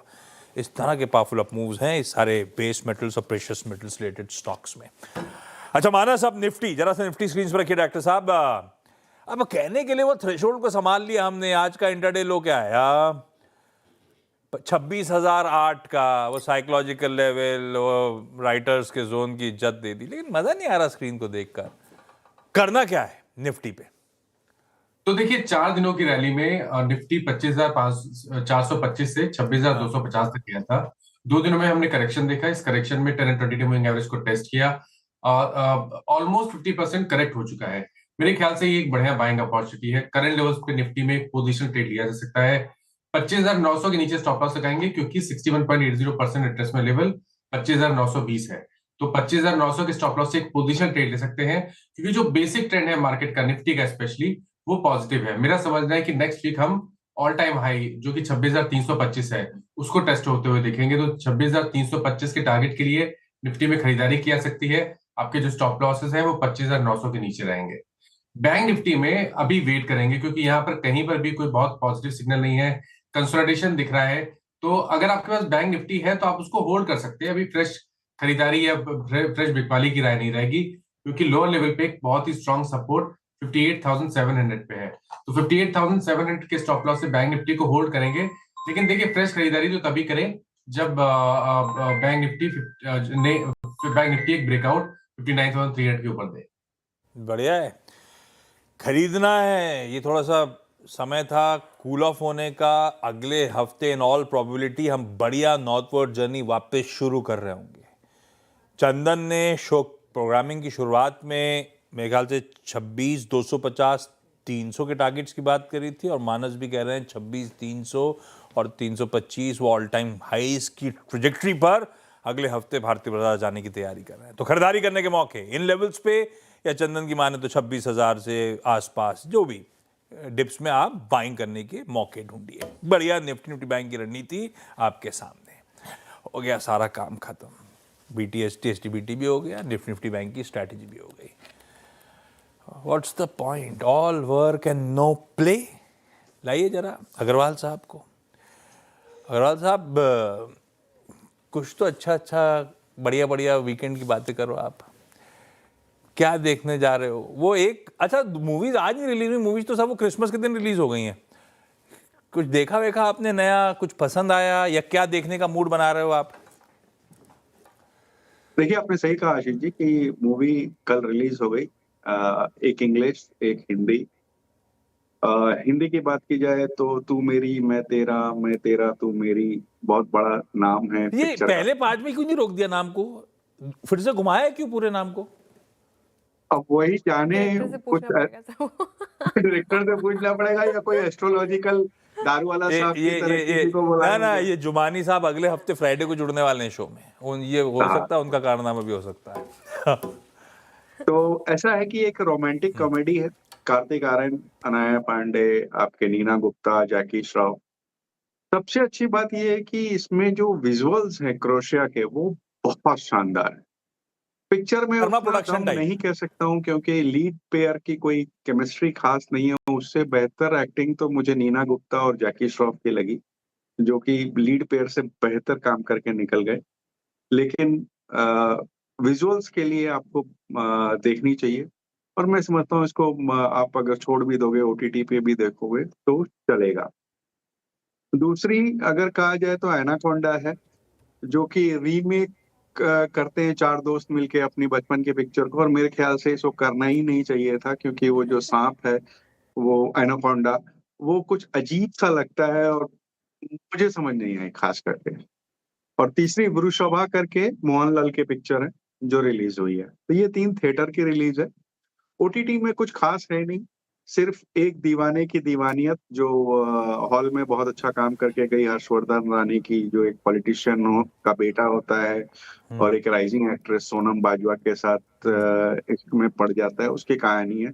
अदरवाइज स्ट्रेंजर थिंग्स का आखिरी के एपिसोड्स हैं जो मेरे ख्याल से प्रिया के बाकी पड़े हुए हैं, वो देखेंगी। मैं तो खैर उनको पता है, मैं देखता नहीं हूँ। तो यही कुछ एक चीजें हैं, और इस वक्त कुछ खास नहीं है। न्यू ईयर का माहौल है, तो मेरे हिसाब से लोग छुट्टियों पे ज्यादा जा रहे हैं, इसलिए रिलीजेस बहुत कम है। बिल्कुल ठीक है, ठंडा मामला है। बेचारे गावा सर की तो कोई सलमान खान की मूवी नहीं आ रही है, कोई टिकट भी नहीं। आप कब से नहीं गए? लास्ट मूवी कब देखी? अरे धुरंधर देखी गावा सर ने। धुरंधर देख ली? धुरंधर देखी, फिर सलमान खान है क्या? नहीं तो फिर शोले देखी, शोले देखी, शोले भी देखी उससे पहले, धुरंधर भी देखी। धुरंधर भी देखा है क्या? मैंने भी देखी शोले। और अभी देखूंगा, गलवान आएगी। अच्छा, चलिए। बताते नहीं हो आजकल, आप कहाँ जाते हो? आजकल छुप छुप के जाते हो आप। उसका भी इनवाइट आएगा। अरे सोशल मीडिया पे पोस्ट करते गावा सर, क्या आप एक्टिव नहीं सोशल मीडिया पर? नहीं, मैं नहीं। या मैं होता हूँ तो पता नहीं, जो दिखता है उसी में खो जाता हूँ, उसी में चलता चले जाता हूँ, तो इधर उधर जाता नहीं हूँ पर्सनली किसी के उसमें। आपने शोले देखी है क्या? वो पहली वाली तो बहुत बार देखी है। अभी ये अलग री रिलीज वाली, इसमें क्या फर्क है? वो नहीं, बाकी फर्क है क्या? या बिल्कुल फर्क है, बिल्कुल फर्क है। बताइएगा मत, प्लीज बताइएगा मत। अरे तो देखने थोड़ा जा रहा हूँ, बता दो ना आप। अब तो हॉल में है भी नहीं। हाँ, तो अब तो वैसे भी देखने नहीं जा रहा हूँ मैं। 1975 में रिलीज हुई थी, जब पॉपुलेशन थी सिर्फ 61 करोड़ की। हाँ। मतलब आज है पॉपुलेशन 146 करोड़, मतलब more than half the population of India is not seen Sholay. Yes, उस समय चली थी 286 वीक्स चली थी कंटिन्यूस मिनोरा थिएटर में। हाँ। Biggest blockbuster. क्या मिस हुआ लोगों का आज? जिसने नहीं देखी उन्होंने बहुत कुछ मिस किया। अरे बता क्यों नहीं रहा? आपको चाहिए कि टिकट सेल हो, टिकट सेल थिएटर में है नहीं तो होने नहीं वाली है, फिर क्यों नहीं बता दो सर। स्पॉइलर नहीं होगा, सस्पेंस खत्म करो अब। आप देखो तो मजा आएगा। याद ही नहीं है गावा सर को क्या हुआ था, इसीलिए नहीं बता रहे। ना क्लोजिंग कर रहा हूं शो की मैं। कुछ कहना चाहते हैं डायरेक्टर साहब? अच्छा, वैसे निफ्टी लेकर आइए स्क्रीन पे। 1/3% के दबाव के साथ निफ्टी अब इस समय आपको कामकाज करता हुआ, वही अब तो ठीक है, लोअर लेवल्स 26,000 के इर्द गिर्द से अब 26,040, 26,050 के आसपास आते हुए, पर ये back to back third straight day हो गया दायरे में, ऑप्शन राइटर्स के जोन्स में, पर स्लाइड नेगेटिव बायसेस के साथ भारतीय बाजार कामकाज करता हुआ। फ्राइडे और मंडे को अच्छे मूव्स हुए थे, उसके बाद से मामला थोड़ा सा पस पड़ता हुआ, वो भी क्योंकि हॉलिडे शॉर्टन वीक था तो उसका इंपैक्ट भी शायद पड़ा है। 100 पॉइंट दबाव, 26,045 के लेवल्स के आसपास कामकाज। पेन आईटी से आ रहा था, ऑटोज वगैरह वीक थे, पर इसमें स्क्रीन पे आईटी है तो वहीं तक रिस्ट्रिक्ट करता हूं। 1% की कमजोरी आईटी में थी। बैंक्स 1/3% का दबाव, लेकिन बैंक्स ऑफ लेट ना पार्टिसिपेट कर रहे, रोज सल्की कर रहे हैं, ये तो और भी दायरे बंद आपको कामकाज करते हुए नजर आएंगे। ब्रॉडर मार्केट्स 2 दिनों से थोड़े हल्के होते हुए, इवन वेडनेसडे को ब्रॉडर मार्केट्स में डिटोरेटिंग ब्रेथ थी। आज भी मिड कैप्स 1/4% दबाव के साथ ट्रेड करते हुए, ब्रेथ कह लीजिए 2:3 का रेशियो, यानी जितने शेयर ट्रेड हुए 60% इन रेड कामकाज करते हुए नजर आए। खैर क्विकली जरा प्लीज सेक्टोरल हीट मैप लेकर आइएगा। मैं जैसे कह रहा था आईटी पेन में है, आईटी दिख रहा है आपको पेन में। बैंक्स 1/4%, फाइनेंशियल्स 0.5% का दबाव, सरकारी बैंक्स 1/3% दबाव, तो पूरा बैंक और फाइनेंशियल्स का यूनिवर्स दबाव में था। डिफेंस अच्छी शुरुआत हुई थी, पर अपडेट डिफेंस एक्विजिशन काउंसिल का आया कि बैठक टल गई, उसके बाद से थोड़ा बहुत स्टॉक्स कूल ऑफ हुए, पर फिर भी फ्लैट बंद होता हुआ। कैपिटल मार्केट स्टोरीज में दबाव था। Metals, FMCG, oil and gas छोड़ दीजिए फ्लैट था। मेटल्स लार्जली अच्छा मूव्स दिखाते हुए नजर आए, क्योंकि बेस मेटल्स और इवन प्रेशियस मेटल्स अच्छे मूव्स दिखा रहे हैं, पर इसमें बेस मेटल्स का रिफ्लेक्शन ज्यादा है। ना सिर्फ आईटी दिक्कत में, एक और हैवीवेट पॉकेट थी ऑटो, जो दबाव के साथ ट्रेड करती हुई नजर आई। 0.5% की कमजोरी, और जोड़ दीजिए उसमें फार्मास्यूटिकल्स, वो भी 0.5% दबाव। आईटी, ऑटो और फार्मा, ये 3 पॉकेट्स। प्लीज लेकर आइए एक बार 50 स्टॉक्स का कॉन्स्टिट्यूएशन। हाँ, टाइटन हाईलाइट था, निफ्टी का टॉप गेनर बना बढ़िया खबरों के दम पर। हिंडाल्को आपकी स्क्रीन पे मजबूती के साथ कामकाज करता हुआ, हिंडाल्को हुआ, जेएसडब्ल्यू स्टील हुआ, ये सब मेटल रिलेटेड स्टोरीज बेहतर करती हुई नजर आई। एफएमसीजी आउट परफॉर्म कर रहा था। कुछ स्टॉक पिक्स इस शो के दौरान आई भी थी, जिसमें नेस्ले की बात हुई थी, नेस्ले अच्छा करता हुआ स्क्रीन पर। एचयूएल हरकत में आता हुआ आपको आपकी स्क्रीन पे नजर आएगा। रिलायंस इंडस्ट्रीज फ्लैट था, जो दबाव वाले पॉकेट से वो क्विकली दिखा देता हूं। एशियन पेंट, जिसपे गावा सर की एक्सेल रेको भी अभी थोड़ी देर पहले आई थी। फाइनेंशियल्स में श्रीराम फाइनेंस, बजाज फाइनेंस दबाव में। आईटी में TCS, HCL tech, tech Mahindra, line से सारे स्टॉक्स पेन में थे। वैसे आज इटर्नल स्विगी सुबह से पस्ती थे, वो गिग वर्कर्स की स्ट्राइक की अपडेट जो सुबह आशीष ने आपके साथ शेयर करी थी, दिन भर ये पॉकेट सल्क करती हुई नजर आई। खैर, प्रोविजनल क्लोज 26,045 के आसपास का जोन, 100 पॉइंट की कमजोरी के साथ और थोड़ी सी डिटोरेटिंग ब्रेथ पर हो गया ये छुट्टी का सीजन। वैसे अगले हफ्ते भी ग्लोबली काफी सारी छुट्टियां लाइंड अप हैं, इवन 31 को और 1 तारीख को। हाँ, हम 5 दिन कामकाज कर रहे होंगे। ठीक है, वीकेंड सामने है, मंडे को लौटेंगे होपफुली। जिस तरह से एक्सपर्ट्स मेंशन कर रहे हैं श्रेया, अगले हफ्ते शायद अपनी नॉर्थवर्ड मूव अच्छी तेजी टूल वापस पकड़ती हुई नजर आए। Finger crossed. अब देखते हैं कि मंडे मार्केट की कैसी ओपनिंग होती है, लेकिन सीएनबीसी आवाज़ के सभी दर्शकों को हैप्पी वीकेंड और मंडे फिर से मुलाकात होगी। तब तक के लिए आप बने रहिए सीएनबीसी आवाज़ के साथ। नमस्कार।